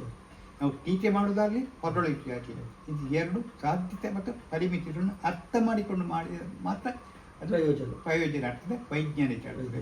ಹೊರತು ನಾವು ವಿಜ್ಞಾನ ಅಂತ ಹೇಳುತ್ತಾ ಈ ಶಾಸ್ತ್ರ ಗೊತ್ತಿಲ್ಲದೆ ಮಾಡಿದಾಗ ದುರುಪಯೋಗಪಡಿಸುವ ಅಲ್ಲ, ಗೊತ್ತಿಲ್ಲದೆ ಮಾಡಿದಾಗ ಅದು ಶಾಸ್ತ್ರ ವಿಜ್ಞಾನಕ್ಕೆ ಮಾಡಿದ ಅಪಚಾರ. ವಿಜ್ಞಾನ ಅಂತ ಹೇಳಿದ್ರೆ ನಾವು ಯಾವುದು ಇಂಟ್ಯೂಷನ್ ಅಂತ ಹೇಳ್ತೇವೆ, ಅಥವಾ ಪ್ರತಿಭಾ ಅಂತ ಹೇಳ್ತೇವೆ, ಅಥವಾ ಸಿದ್ಧಿ ಅಂತ ಹೇಳ್ತೇವೆ. ಈ ಮೂರು ಕೂಡ ವಿಜ್ಞಾನದ ಮಾಪನದಲ್ಲಿ ಬರುವುದಿಲ್ಲ. ಯಾಕೆ ಬರುವುದಿಲ್ಲ ಅಂತ ಹೇಳಿದ್ರೆ ವಿಜ್ಞಾನದ ನೀವು how you derived a fact, ಒಂದು ಸತ್ಯವನ್ನು ನೀವು ಹೇಗೆ ಸಾಧಿಸಿದ್ದೀರಿ ಎನ್ನುವ ಒಂದು ಮಾರ್ಗವನ್ನು ತೋರಿಸಬೇಕು. ಡೆಫಿನೇಷನ್ ಬೇಕಾಗುತ್ತೆ. ಡೆಫಿನೇಷನ್ ಬೇಕು. ವಿಜ್ಞಾನ ಅಂದರೆ ವಿಶೇಷವಾದ ಜ್ಞಾನ ಅಲ್ಲ, ವಿವರಿಸಬಹುದಾದ ಜ್ಞಾನ. ವಿಶೇಷವಾದ ಜ್ಞಾನ ಅಲ್ಲ, ವಿವರಿಸಬಹುದಾದಂಥ ಜ್ಞಾನ. ಅಲ್ಲಿದೆ ನಾವು ಸೀಮಿತಗೊಳಿಸ್ತೇವೆ. ಇಲ್ಲದಿದ್ದರೆ ನಾವು ಇಂಟ್ಯೂಷನ್ ಅನ್ನು ಸತ್ಯ ಇದೆ, ತುಂಬ ಇಂಟ್ಯೂಷನ್ ಅಲ್ಲಿ ಸತ್ಯ ಆಗುವ ಸಾಧ್ಯತೆಗಳು ಇರ್ತವೆ. ಆದರೆ ಆ ಇಂಟ್ಯೂಷನ್ ನಾವು ಒಪ್ಪಿಕೊಳ್ಳೋದಿಲ್ಲ. ಯಾಕಂದ್ರೆ ಅಲ್ಲಿ ಯೂನಿವರ್ಸಲ್ ಅಪ್ಲಿಕೇಶನ್ ಇಲ್ಲ, ಸಾರ್ವಕಾಲಿಕವಾದಂಥ ಸಾರ್ವಕಾಲಿಕ ಅಭಿವ್ಯಕ್ತಿ ಇಲ್ಲ. ಯಾವುದು ಇಂಟ್ಯೂಷನ್ ಇದೆ. ಅದೇ ಯಾವುದೇ ಶಾಸ್ತ್ರ ವಿಜ್ಞಾನ ಆಗ್ಬೇಕಿದ್ರೆ ಅದು ಸಾರ್ವಕಾಲಿಕ ಅಭಿವ್ಯಕ್ತಿ ಬೇಕು. ವಿಜ್ಞಾನದ ಮಾನದಂಡ how we arrived at the conclusion, ಹೇಗೆ ತಲುಪಿದ್ದೇವೆ ಎನ್ನುವ ಮಾಹಿತಿ ಬೇಕು. ಇಲ್ಲದ್ರೆ ಅದನ್ನು ವಿಜ್ಞಾನ ಎಂದು ಒಪ್ಪಿಕೊಳ್ಳುವುದಿಲ್ಲ. ಈಗ ಜ್ಯೋತಿಷ್ ಶಾಸ್ತ್ರದಲ್ಲಿ ಇನ್ನೊಂದು ಮುಖ್ಯವಾದ ಅಂಶ ಕುಂಡಲಿನಿ ನೋಡುವಂತಹದ್ದು, ಅಥವಾ ಅದನ್ನು ನೀವು ಜ್ಯೋತಿಷ್ಯರು ಬಹುಶಃ ಅದನ್ನು ನೋಡಿ ಫಲಶಾಸ್ತ್ರವನ್ನು ಹೇಳುವಂಥದ್ದು. ಈ ಕುಂಡಲಿನಿ ಏನದು? ಕುಂಡಲಿನಿ ಅಂದ್ರೆ ಕುಂಡಲಿನಿ ಅಲ್ಲ, ಕುಂಡಲಿ ಅಂದ್ರೆ ಈ ಆಕಾಶದ ಮ್ಯಾಪಿಂಗ್. ಆಕಾಶದ ನಾವು ಹುಟ್ಟಿದ ಸಮಯದಲ್ಲಿ ಆಕಾಶದಲ್ಲಿ ಯಾವ ಗ್ರಹಗಳು ಎಲ್ಲಿತ್ತು ಎನ್ನುವ ಬಗ್ಗೆ ಒಂದು ಮಾಹಿತಿ ಕೋಶ. ಅದನ್ನು ನಾವು ಇದು 12 ರಾಶಿ ಇತ್ತು, 12 ವಿಭಾಗ ಮಾಡಿದ್ದೇವೆ. 12 ವಿಭಾಗದಲ್ಲಿ ಮೇಷದಲ್ಲಿ ಯಾರಿದ್ರು, ನಾವು ಹುಟ್ಟಿದ ಸಮಯದಲ್ಲಿ ಕ್ಷಣದಲ್ಲಿ ಆ ಟೈಮಿನಲ್ಲಿ ಯಾವ ಗ್ರಹಗಳು ಎಲ್ಲೆಲ್ಲಿದ್ದೆವು ಅನ್ನೋ ಆಕಾಶದ ಮ್ಯಾಪ್ ಇತ್ತು. ಅದರ ಆಧಾರದಲ್ಲಿ ನಾವು ಹೇಳುದು. ಇದಕ್ಕೆ ನಾನು ಏನು ಪ್ರತಿಪಾದಿಸ್ತಾ ಇದ್ದಾನಂತ ಹೇಳಿದ್ರೆ, ಯಾವುದೋ ಎಲ್ಲಿಯೋ ಇದ್ದ ಶನಿಯನ್ನು ನೀವು ಬಿಟ್ಟು ಬಿಡಿ, ನಮ್ಮಲ್ಲೇ ಒಂದು ಸೌರಮಂಡಲ ಇದೆ ಎಂದು ಕಲ್ಪಿಸಿಕೊಳ್ಳಿ. ಅಂದ್ರೆ ನಮ್ಮಲ್ಲಿ ಅಂದ್ರೆ ನಮ್ಮ ದೇಹದ ಒಳಗೆ ಒಂದು ಸೌರಮಂಡಲ ಇದೆ. DNA ಇದೆ ಅಲ್ಲ, DNA ಅದೇ ರೀತಿಯ ಒಂದು ಸೌರಮಂಡಲ ಇದೆಯೋ ಇಲ್ಲವೋ ಅಂತ ಹೇಳಿಲ್ಲ. ಅದು ನಮ್ಮ ಕಲ್ಪನೆಯಲ್ಲಿ ಇಟ್ಟುಕೊಂಡಾಗ ಅದು ಸತ್ಯವಾಗಿ ಇರುವುದನ್ನು ನಾವು ಗಮನಿಸಬಹುದು. ಸಾಕಾರ ಆಗ್ತದೆ. ಅಲ್ಲಿ ನಾವು ಹೇಳ್ಬೋದು, ಎಲ್ಲಿಯೋ ಎಷ್ಟೋ ವರ್ಷ ಮೈಲುಗಟ್ಟಲೆ ದೂರ ಇದ್ದ ಶನಿ ನಿಮ್ಮ ಮೇಲೆ ಹೇಗೆ ಪರಿಣಾಮವನ್ನು ಬೀರ್ತದೆ ಅಂತ ಪ್ರಶ್ನೆ ಆಗಾಗ ಕೇಳ್ತಾ ಇರ್ತದೆ. ಅದು ಅಲ್ಲ, ಅಲ್ಲಿ ನಾವು ಯತ್ಪಿಂಡ ತತ್ ಬ್ರಹ್ಮಾಂಡ ಅಂತ ಹೇಳುವಾಗ ಆ ಬ್ರಹ್ಮಾಂಡದ ಪಿಂಡ ನಾವು ಆಗಿರುವುದು ಇದರಿಂದ ನಮ್ಮಲ್ಲಿ ಒಂದು ಸೌರಮಂಡಲ ನಾವು ಕಲ್ಪಿಸಿಕೊಂಡು ಇದೆಯಾ ಇಲ್ಲವೆಂದು ಪ್ರೂವ್ ಮಾಡಲಿಕ್ಕೆ ನಮಗೆ ಸಾಧ್ಯ ಇಲ್ಲ. It is beyond my comprehension. ಅದೇ ಅಂಥ ಒಂದು ಸರ್ಕಮ್ಸ್ಟೆನ್ಷಿಯಲ್ ಎವಿಡೆನ್ಸ್ ಕೊಟ್ಟು ಮಾತನಾಡಿದ ಇದು ಸತ್ಯ ಎಂದು ಕಂಡುಕೊಂಡ ಕಾರಣ ನಾನು ಇದನ್ನು ಹೇಳಲಿಕ್ಕೆ ಸಾಧ್ಯ ಆಯಿತು. ಈಗ ಇನ್ನೊಂದು ಈ ನಮ್ಮ ಜ್ಯೋತಿಷ್ ಶಾಸ್ತ್ರ ಇದರಲ್ಲಿ ನಾವು ಸಾಮಾನ್ಯವಾಗಿ ಈ ಶನಿಯನ್ನು ನಾವು ಅದರ ಬಗ್ಗೆ ಹೆಚ್ಚು ಚಿಂತೆಗೊಳಗಾಗ್ತೇವೆ. ಶನಿ ದೆಸೆ, ಅಯ್ಯೋ ಈಗ ಶನಿ ಕಷ್ಟಕಾಲ ಅಂತ ಹೇಳಲ್ಲ. ನಿಜವಾಗಿ ಶನಿ ದೆಸೆ ನಿಜವಾಗಿ ಅದರ ಪ್ರಭಾವ ಏನಿರ್ತದೆ? ಅದು ಕೆಲವರು ಹೇಳ್ತಾರೆ ಸಕಾರಾತ್ಮಕ ಅಂತೇಳಿ, ಕೆಲವರು ನಕಾರಾತ್ಮಕ ಅಂತ ಹೇಳ್ತಾರೆ. ಅದು ನಿಜವಾಗಿ ಏನು ಅದರ ಪ್ರಭಾವ? ಪ್ರತಿಯೊಂದು ಯಾವ ಗ್ರಹವೂ ಹಾಳಲ್ಲ, ಯಾವ ನಕ್ಷತ್ರವೂ ಹಾಳಲ್ಲ. ಫಾರ್ ಎಕ್ಸಾಂಪಲ್ ಕುಜ ಅಂದರೆ ಧೈರ್ಯಶಾಲಿ ಕೊಡ್ತಾನೆ, ಧೈರ್ಯಶಾಲಿ. ಅದು ನಮ್ಮ ಜ್ಯೋತಿಷ್ಯದ ಕಲ್ಪನೆ. ಅದು ಸಾಧಾರಣ ನಮ್ಮ ಜೀವನದಲ್ಲಿ ಈ ಧೈರ್ಯಶಾಲಿ ಎಂದು ವಿವಾಹ ವಿಷಯದಲ್ಲಿ ಇತ್ಯಾದಿ, ನಮ್ಮ ಇದು ಫ್ರೆಂಡ್ಶಿಪ್ಪಿನ ವಿಷಯದಲ್ಲಿ ಇತ್ಯಾದಿ ವಿಷಯಗಳಲ್ಲಿ ಬರುವಾಗ ಈ ಧೈರ್ಯ ಎನ್ನುವುದು ಅಲ್ಲಿ ಅಧಿಕ ಆಗ್ತದೆ. ಅಧಿಕ ಆಗುತ್ತೆ. ಆದರೆ ಒಬ್ಬ ಪೊಲೀಸ್ ಅಧಿಕಾರಿ ಇದೆ, ಧೈರ್ಯ ಅನಿವಾರ್ಯ ಅನಿವಾರ್ಯ ಆಗುತ್ತೆ. ಅದು ಯಾವ ಯಾವ ಇದು ಯಾವುದಾದ್ರಲ್ಲಿ ನಾನು ಏನು ಹೇಳ್ತಾ ಇದ್ದರೆ, ಯಾವ ಉದ್ಯೋಗ ಅದಕ್ಕೆ ಅನುಕಲ್ಪಿತವಾದಂಥ ಸ್ವಭಾವ ಇರಬೇಕಾಗ್ತದೆ.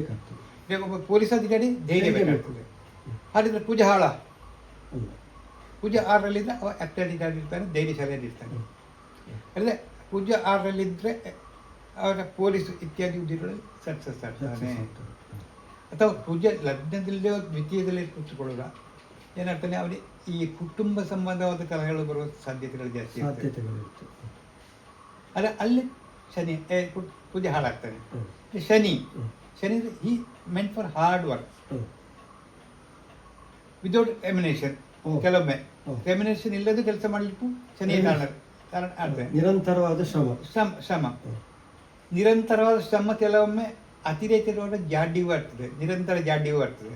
ಶನಿಯ ಪ್ರಭಾವ. ಇದು ಎರಡು ಎಕ್ಸ್ಟ್ರೀಮ್ಗಳದ್ದು ಕೂಡ ನಾವು ಗಮನಿಸಬೇಕಾಗ್ತದೆ. ಅದರ ಶನಿ ನಮ್ಮ ಜಾತಕದಲ್ಲಿ ಹೇಗಿದ್ದಾನೆ ಇದು ಮುಖ್ಯ. ನಮ್ಮ ಜಾತಕದಲ್ಲಿ ಶುಭವಾಗಿದ್ದರೆ ಒಳ್ಳೆಯ ಪರಿಣಾಮಗಳು ಸಾಧ್ಯ. ಯಾಕೆಂದರೆ ಯಾವುದೇ ಒಂದು ಜಾತಕಕ್ಕೆ ಒಬ್ಬ ವ್ಯಕ್ತಿ ಇರ್ತದೆ, ಪರಿಪೂರ್ಣ ಆಗಬೇಕಿದ್ರೆ ಆತನ ಸ್ವಭಾವವನ್ನು ತಿದ್ದಿಕೊಳ್ಳಬೇಕಾಗ್ತದೆ. ಅದು ಅನಿವಾರ್ಯ. ಇಲ್ಲಿ ನಾವು ಜಾತಕದಲ್ಲಿ ಏನು ಹೇಳ್ತೇವೆ ಅಂತ ಹೇಳಿದ್ರೆ, ಈ ಫಲಚಿಂತನೆ ಬಗ್ಗೆ ಮಾತನಾಡುವಾಗ ಯಾವುದೋ ಒಂದು ಪದವನ್ನು ಹೇಳ್ತೇವೆ, ಇದರಿಂದಾಗಿ ಇಂಥ ಫಲಗಳಾಗ್ತವೆ. ಆದರೆ ಆ ಫಲಗಳು ಆಗಲಿಕ್ಕೆ ಯಾವುದು ಕಾರಣ, ಇದನ್ನು ನಾವು ಅಧ್ಯಯನ ಮಾಡಬೇಕು. What is the reason behind it ಅಂತ, ಕಾರಣ ಏನು ಅಂತೇಳಿ.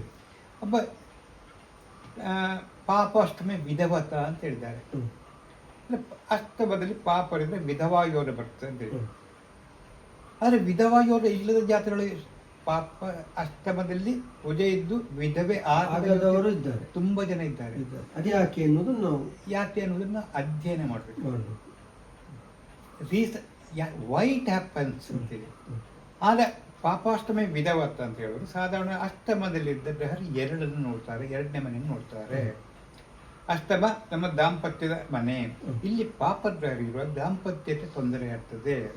2ನೇ ಮನೆ ನೋಡೋ ಕಾರಣ ಮಾತಿನಲ್ಲಿ ಪ್ರತಿಫಲಿಸಿ ಬರ್ತದೆ, ಮಾತಿನಿಂದ ಡೈವರ್ಸ್ ಆಗೋ ಚಾನ್ಸಸ್ ಇದೆ. ಅಂಥ ಸಂದರ್ಭದಲ್ಲಿ ನಾವು ಅದನ್ನು ಸಿದ್ಧಿಕೊಳ್ಳಿ ಸಾಧ್ಯ ಇಲ್ವಾ? ತಿದ್ದಿಕೊಳ್ಬೇಕು. ಯಾಕಂತ ಹೇಳಿದರೆ ಇದೊಂದು ಬೇಸಿಕ್ ಟ್ರೈಟ್, ಮನುಷ್ಯನ ಮೂಲ ಸ್ವಭಾವ. ಈ ಮೂಲ ಸ್ವಭಾವವನ್ನು ತಿದ್ದಿದಾಗ ನಾವು ಪರಿಪೂರ್ಣರಾಗ್ತೇವೆ. ಈಗ ಒಂದು ಹಾಗಂದ್ರೆ ಅದರ ಅರ್ಥ ಗ್ರಹದ ಪ್ರಭಾವ ನಾವು ನಮಗೆ ತಿದ್ದಿಕೊಳ್ಳಿಕ್ಕೆ ಆಗ್ತಿದೆ ಅಂತ ಆದ್ರೆ ಗ್ರಹದ ಪ್ರಭಾವ ಏನಿರ್ತದೆ ಅಲ್ಲಿ? ಗ್ರಹದ ಮೂಲ ಸ್ವಭಾವ ಇದೊಬ್ಬ ಧೈರ್ಯಶಾಲಿ, ಅದು ಅವನ ಮೂಲ ಸ್ವಭಾವ. ಇದು 3ರಲ್ಲಿ ಬುಧ ಇದ್ರೆ ಅವ ಡೈನಾಮಿಕ್ ಆಗಿರೋದಿಲ್ಲ, ಅವ ಪೊಲೀಸ್ ಇಲಾಖೆಯಲ್ಲಿ ಫೈಲರ್ ಆಗ್ತದೆ. ಅವನಿಗೆ ಹಾರ್ಡ್ ಕಠಿಣವಾಗಿ ಮಾತಾಡ್ಲಿಕ್ಕೆ ಆಗುದಿಲ್ಲ. ಅದರಂದ್ರೆ ಯಾವ್ದು ಗ್ರಹ ಪ್ರಭಾವ? ಗ್ರಹದ ಪ್ರಭಾವ, ಸ್ವಭಾವ ಅಂತಲ್ಲ, ಗ್ರಹದ ಮೂಲ ಸ್ವಭಾವ ಆ ರೀತಿ ಇರ್ತದೆ. ಹಾಗಿದ್ರೆ ಗ್ರಹ ನಾವು ಇದು ಮೂಲ ಪ್ರಭಾವ. ಆದರೆ ಅದನ್ನು ತಿದ್ದಿಕೊಳ್ಳೋದು ಸಾಧ್ಯ. ತಿದ್ದಿಕೊಳ್ಳುವುದು ಹೇಗೆ ಅಂತ? ತಿದ್ದಿಕೊಳ್ಳೋದು ಅಂದ್ರೆ ಆ ಪ್ರಭಾವ ಇರುವಾಗ ನಾವು ತಿದ್ದಿಕೊಳ್ಳುವ ಇದೆಲ್ಲಿ ಬರುತ್ತೆ? ಅದು ಹೇಗಂತ ಹೇಳಿದ್ರೆ ಪ್ರತಿಯೊಂದು ನಮ್ಮ ಇದು ತಪ್ಪುಗಳು ಅಂತ ನಮ್ಗೆ ಗೊತ್ತಾಗಬೇಕು. ಯಾಕಂದ್ರೆ ಯಾವುದೇ ಮನುಷ್ಯನಿದೆ ಅವನ ತಪ್ಪು ಅಂತ ಗೊತ್ತಾಗುವುದಿಲ್ಲ. ನೀವು ಬಂದ್ರೆ ಇಲ್ಲಿ ನಾನು ಇವತ್ತು ನೀವು ಅತಿಥಿಗಳು ಹೌದು, ನಾನು ಕಾಪಿ ಮಾಡೋದು ಬೇಡ ಅವರಿಗೆ. ನಾನು ಅವತ್ತೊಮ್ಮೆ ಅವರ ಮನೆಯವ್ರಿಗೆ ಅವ್ರು ಏನು ಕೊಟ್ಟು ಹೇಳ್ಬೋದು. ಅದು ಯಾಕಂದ್ರೆ ನಾನು ಕಾಪಿ ಕೊಡದೆ ಇರುವಾಗ ನನ್ನ ತಪ್ಪುಗಳನ್ನು ನಾನೇ ಒಂದು ಅಡ್ವೊಕೇಟ್ ಆದೆ. ಆದರೆ ನನ್ನ ತಪ್ಪು ಇದೊಂದು ಉದಾಹರಣೆ ಹೇಳಿದ ನಮ್ಮ ತಪ್ಪು ಯಾರಿದೇ ಆಗಲಿ ಅವರವರ ತಪ್ಪು ಅವರವರಿಗೆ ತಪ್ಪು ಎಂದು ಗೊತ್ತಾಗೋದಿಲ್ಲ. ಆದ ಕಾರಣ ಅವ್ರಿಗೆ ತಿದ್ದಿಕೊಳ್ಳಿಕ್ಕೆ ಸಾಧ್ಯ ಆಗೋದಿಲ್ಲ. ಯಾರಿಗೆ ಅವರ ತಪ್ಪು ಇದು ಎಂದು ಸ್ಪಷ್ಟವಾಗಿ ಗೊತ್ತಾರೆ. ಅದರ ಮಧ್ಯೆ ನಾನು ಕೇಳುವಂತದ್ದು, ಈಗ ನಮ್ಮಲ್ಲಿ ಸಾಮಾನ್ಯವಾಗಿ ಜನಸಾಮಾನ್ಯರು ಏನಿರ್ತದೆ ಅಂತಂದ್ರೆ ಏನೋ ಒಂದು ತಪ್ಪುಗಳಾದಾಗ, ಏನೋ ಒಂದು ಸಂಕಷ್ಟಗಳು ಬಂದಾಗ ಅವನಿಗೆ ಅದು ದೆಸೆ ಸರಿ ಇಲ್ಲ, ಅದೇ ಆಕ್ಸಿಡೆಂಟ್ ಆಯ್ತು, ಇಲ್ಲಪ್ಪ ಅದು ಶನಿ ದೆಸೆ, ಅವನಿಗೆ ಭಯಂಕರ ಶನಿ ಉಂಟು ಅಂತ ಜ್ಯೋತಿಷರು ಹೇಳಿದ್ದಾರೆ ಅಂದ್ರೆ ಅವನದ್ದು ಯಾವುದೇ ತಪ್ಪಿಲ್ಲ, ಅದು ದೆಸೆಯ ಕಾರಣದಿಂದಾಗಿ ಹಾಗೆ ಆಗ್ತದೆ ಅಂತೇಳಿ. ದೆಸೆಯ ಕಾರಣದಿಂದ ಆಗ್ತದೆ ಅಂತ ಹೇಳಿದ್ರೆ ಇದು ಕೆಲವರು ಕಾನ್ಸಂಟ್ರೇಷನ್ ಇರುವುದಿಲ್ಲ. ಹಾಗಿರುವಾಗ, ಹಾಗೆ ನಾನು ಪ್ರಶ್ನೆ ಕಂಪ್ಲೀಟ್ ಮಾಡ್ತೇನೆ, ಹಾಗಿರುವಾಗ ಅವನಿಗೆ ಅದರಲ್ಲಿ ತಿದ್ದಿಕೊಳ್ಳುವ ಅಂಶ ಏನಿರ್ತದೆ ಅಂತ. ಅಲ್ಲ, ಸಾಧಾರಣ ನಾವು ಇಂಥ ಸಾಧ್ಯತೆ ಇರ್ತದೆ ಅಂತ ಹೇಳಿದ್ರೆ, ಈ ಮಳೆ ಬರ್ತದೆ ಅಂತ ಹೇಳುವಾಗ ಅಡಿಕೆಗೆ ಟರ್ಪಲ್ ಹಾಕ್ಬೇಕು, ಅಡಿಗೆ ಟರ್ಪಲ್ ಆಗಬೇಕು, ನಾವು ಪೇಟೆಯವರ ಕೊಡೇಟ್ ಕೊಡಬೇಕು, ಹೋಗ್ಬೇಕು, ನಮ್ಮ ರಕ್ಷಣೆ ನಾವು ಮಾಡ್ಕೊಳ್ಬೇಕು. ಅದೇ ರೀತಿ ಈ ಒಂದು ಯಾವುದೇ ಒಂದು ಅನಾಹುತ ಬರುವ ಸಾಧ್ಯತೆ ಇದೆ ಅಂತ ಹೇಳುವಾಗ ನಾವು ಸ್ವಲ್ಪ ಜಾಗ್ರತೆ ಮಾಡ್ಕೊಳ್ತೀವಿ. ಜಾಗ್ರತೆ ಮಾಡ್ಕೊಳ್ಬೇಕು, ಅದು ಸಾಧ್ಯತೆ ಇದೆ ಜ್ಯೋತಿಷ್ಯ ಅಂತ ಜ್ಯೋತಿಷ್ಯ ಅಂತ ಹೇಳಿದ್ರೆ ಅಂತ ಸಾಧ್ಯತೆಗಳನ್ನು ಎತ್ತಿ ತೋರಿಸ್ಬೇಕು ಜ್ಯೋತಿಷ್ಯ. ತೋರಿಸಿ. ಈಗ ನಾನು ಹೇಳ್ತಾ ಇಲ್ಲ, ಒಬ್ಬ ವ್ಯಕ್ತಿ ಬಂದ ನನ್ನಲ್ಲಿ, ಒಂದು 20 ವರ್ಷದ ಹುಡುಗ. ನಾನು ಹೇಳಿದೆ ಅವನಿಗೆ ಸಸ್ತ ಹಾಳಾಗಿತ್ತು, ಏನೋ ಪ್ರಾಬ್ಲಮ್ ಇತ್ತು, ಆಗ ನೀರು ಕುಡಿದಿಲ್ಲ, ಅದರಲ್ಲಿ ಯಾವ ಗ್ರಹಗಳಿತ್ತು, ನಿಂದೆ ಈ ರೀತಿ ಆದರೆ ನಿಂದೆ 40 ವರ್ಷ ಕಿಡ್ನಿ ಫೇಲ್ಯೂರ್ ಆಗ್ತದೆ ಹೇಳಿದೆ. ಆದರೆ ಅವ ಏನು ಮಾಡಿದ ಅಂತಂದರೆ, ಸರಿ ನೀನು ನೀರು ಕುಡಿದಿಲ್ಲ ಹೌದು ಅಂತ ಒಪ್ಪಿಕೊಂಡ, ನೀರು ಕುಡಿದ್ರೆ ಇಷ್ಟ ಆಗೋದಿಲ್ಲ ಅಂತ ಹೇಳಿದ. ನಾನು ನೀರು ಕುಡಿದ ಇಷ್ಟ ಆಗಿಲ್ಲ, ನಮ್ಮ ಅಗತ್ಯ ಅನಿವಾರ್ಯತೆ ಅಗತ್ಯ ಅಂತ. ನೀನು ನೀರು ಕುಡಿ, ಸರಿ ನೀರು ಕುಡಿ, ಅಲ್ಲ ನಿನ್ನ ಪ್ರಾಬ್ಲಮ್ ಸಾಲ್ವ್ ಆಗ್ತದೆ. ಇಲ್ಲದೆ 42 ವರ್ಷದ ಪ್ರಾಬ್ಲಮ್ ಬರ್ತದೆ ಅಂತ ಹೇಳಿದೆ. ಇದು ಹೇಳಿದ ಅವನ 22 ವರ್ಷ ಇದೆ, ನಾನು ಹೇಳಿದ ಇನ್ನು 22 ವರ್ಷದ ನಂತರದ ಭವಿಷ್ಯ ಹೇಳಿದ್ದು. ಹೌದು, ಈಗ ಸಾಧಾರಣವಾಗಿ ನಾವು ಈ ವಿಷಯವನ್ನು ಅರ್ಥ ಮಾಡ್ಕೊಳ್ಳೋದಿಲ್ಲ. ನಾವು ಹೇಳ್ತೇವೆ ಕಿಡ್ನಿ ಫೇಲ್ಯೂರ್ ಆಗ್ತದೆ ಅಂತ ಹೇಳ್ತೇವೆ. ಯಾಕೆ ಕಿಡ್ನಿ ಫೇಲ್ಯೂರ್ ಆಗ್ತದೆ ಅಂತ ಯೋಚನೆ ಮಾಡೋದಿಲ್ಲ.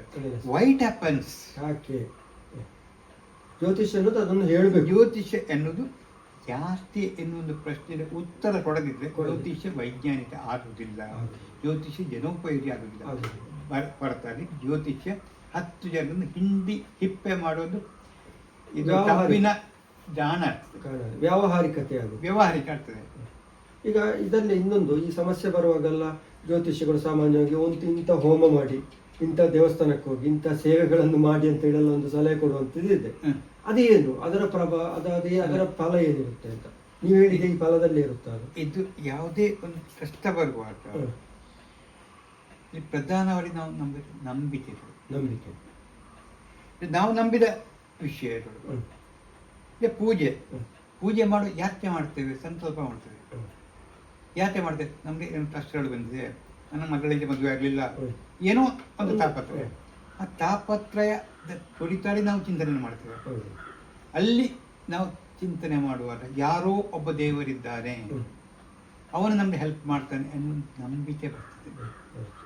ರಾಧಾಕೃಷ್ಣ ಹೇಳಿದ್ದಾರೆ, ದೇವರು ಇದ್ದಾನೋ ಇಲ್ವೋ ಅನ್ನೋ ಪ್ರಶ್ನೆ ಅಲ್ಲ, ದೇವರು ಬೇಕಾ ಬೇಡ ಅನ್ನೋ ಪ್ರಶ್ನೆ ಅಲ್ಲ. ನಮ್ಗೆ ದೇವರು ಬೇಕು, ನನಗೆ ಬೇಕೋ ಬೇಡ, ಹೌದು ಅಲ್ಲ, ನನ್ನ ವೈಯಕ್ತಿಕ ದೇವರು ಬೇಕು, ಅವನಿಗೆ ಬಿಟ್ಟದ್ದು ಹೌದು. ಆ ವೈಯಕ್ತಿಕ ಬರುವಾಗ ದೇವರನ್ನು ನೋಡಲಿಕ್ಕೆ ಹಲವು ದಾರಿಗಳನ್ನು ತೋರಿಸಿದ್ದಾರೆ. ಪೂಜೆ ಅದರಲ್ಲಿ ಒಂದು ಅಂಶ. ನಾನು ಈಗ ಪೂಜೆಯನ್ನು ಹೇಳ್ತೇನೆ ಅಂತೇಳಿ ಅಲ್ಲ, ಅಲ್ಲಿ ಪೂಜೆ ಕೂಡ ಒಂದು ರೀಸನ್. ಇಲ್ಲಿ ಪರಿಹಾರ ಹೇಳುವಾಗ ನಾವು 9 ರೀತಿಯ ಪರಿಹಾರ ಹೇಳ್ತೇವೆ. ಇದು ಬರ್ಬೋದು, ಯಾವುದು ಥೆರಪಿ ಬರ್ಬೋದು, ಅಥವಾ ತೀರ್ಥಾಟನೆ ಮಾಡ್ಬೋದು, ಮಂತ್ರ, ಯಂತ್ರ, ತಂತ್ರ ಇತ್ಯಾದಿ ಹಲವು ರೀತಿಯ ಪರಿಹಾರ. ಅದು ಹೇಳುವ ಜ್ಯೋತಿಷಿಗೆ ನಾಲೆಜ್ ಇದೆ ಅನುಗುಣವಾಗಿ, ಅವನ ತಿಳುವಳಿಕೆಗೆ ಅನುಗುಣವಾಗಿ.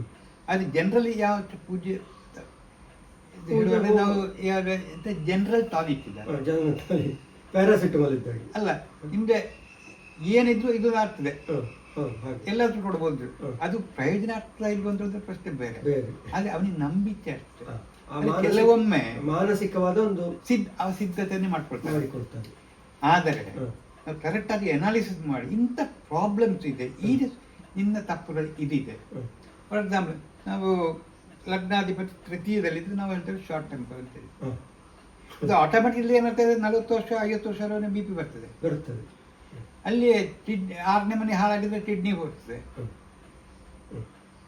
ಅದೇ ಇನ್ನೊಂದು 4ನೇ ಮನೆ ಹಾಳಾಗಿದ್ರೆ ಹಾರ್ಟ್ ಪ್ರಾಬ್ಲಮ್ ಇರ್ತದೆ.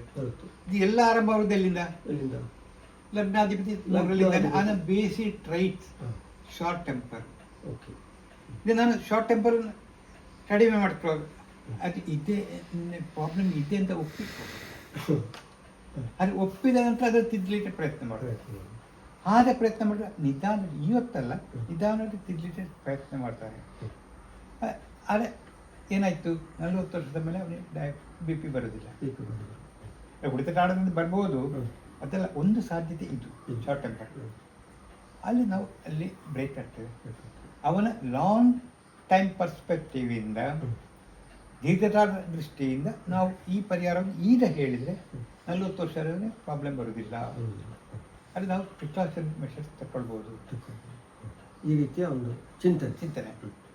ಈಗ ನೀವು ಮುಖ್ಯವಾಗಿ ಈಗ ಜ್ಯೋತಿಷ ಸ್ವಲ್ಪ ಲೌಕಿಕಕ್ಕೆ ಬಂದಾಗ ನೀವು ಮುಖ್ಯವಾಗಿ ಜ್ಯೋತಿಷ್ ಶಾಸ್ತ್ರದಲ್ಲಿ ಅನೇಕ ಪುಸ್ತಕಗಳನ್ನು ಬರೆದಿದ್ದೀರಿ.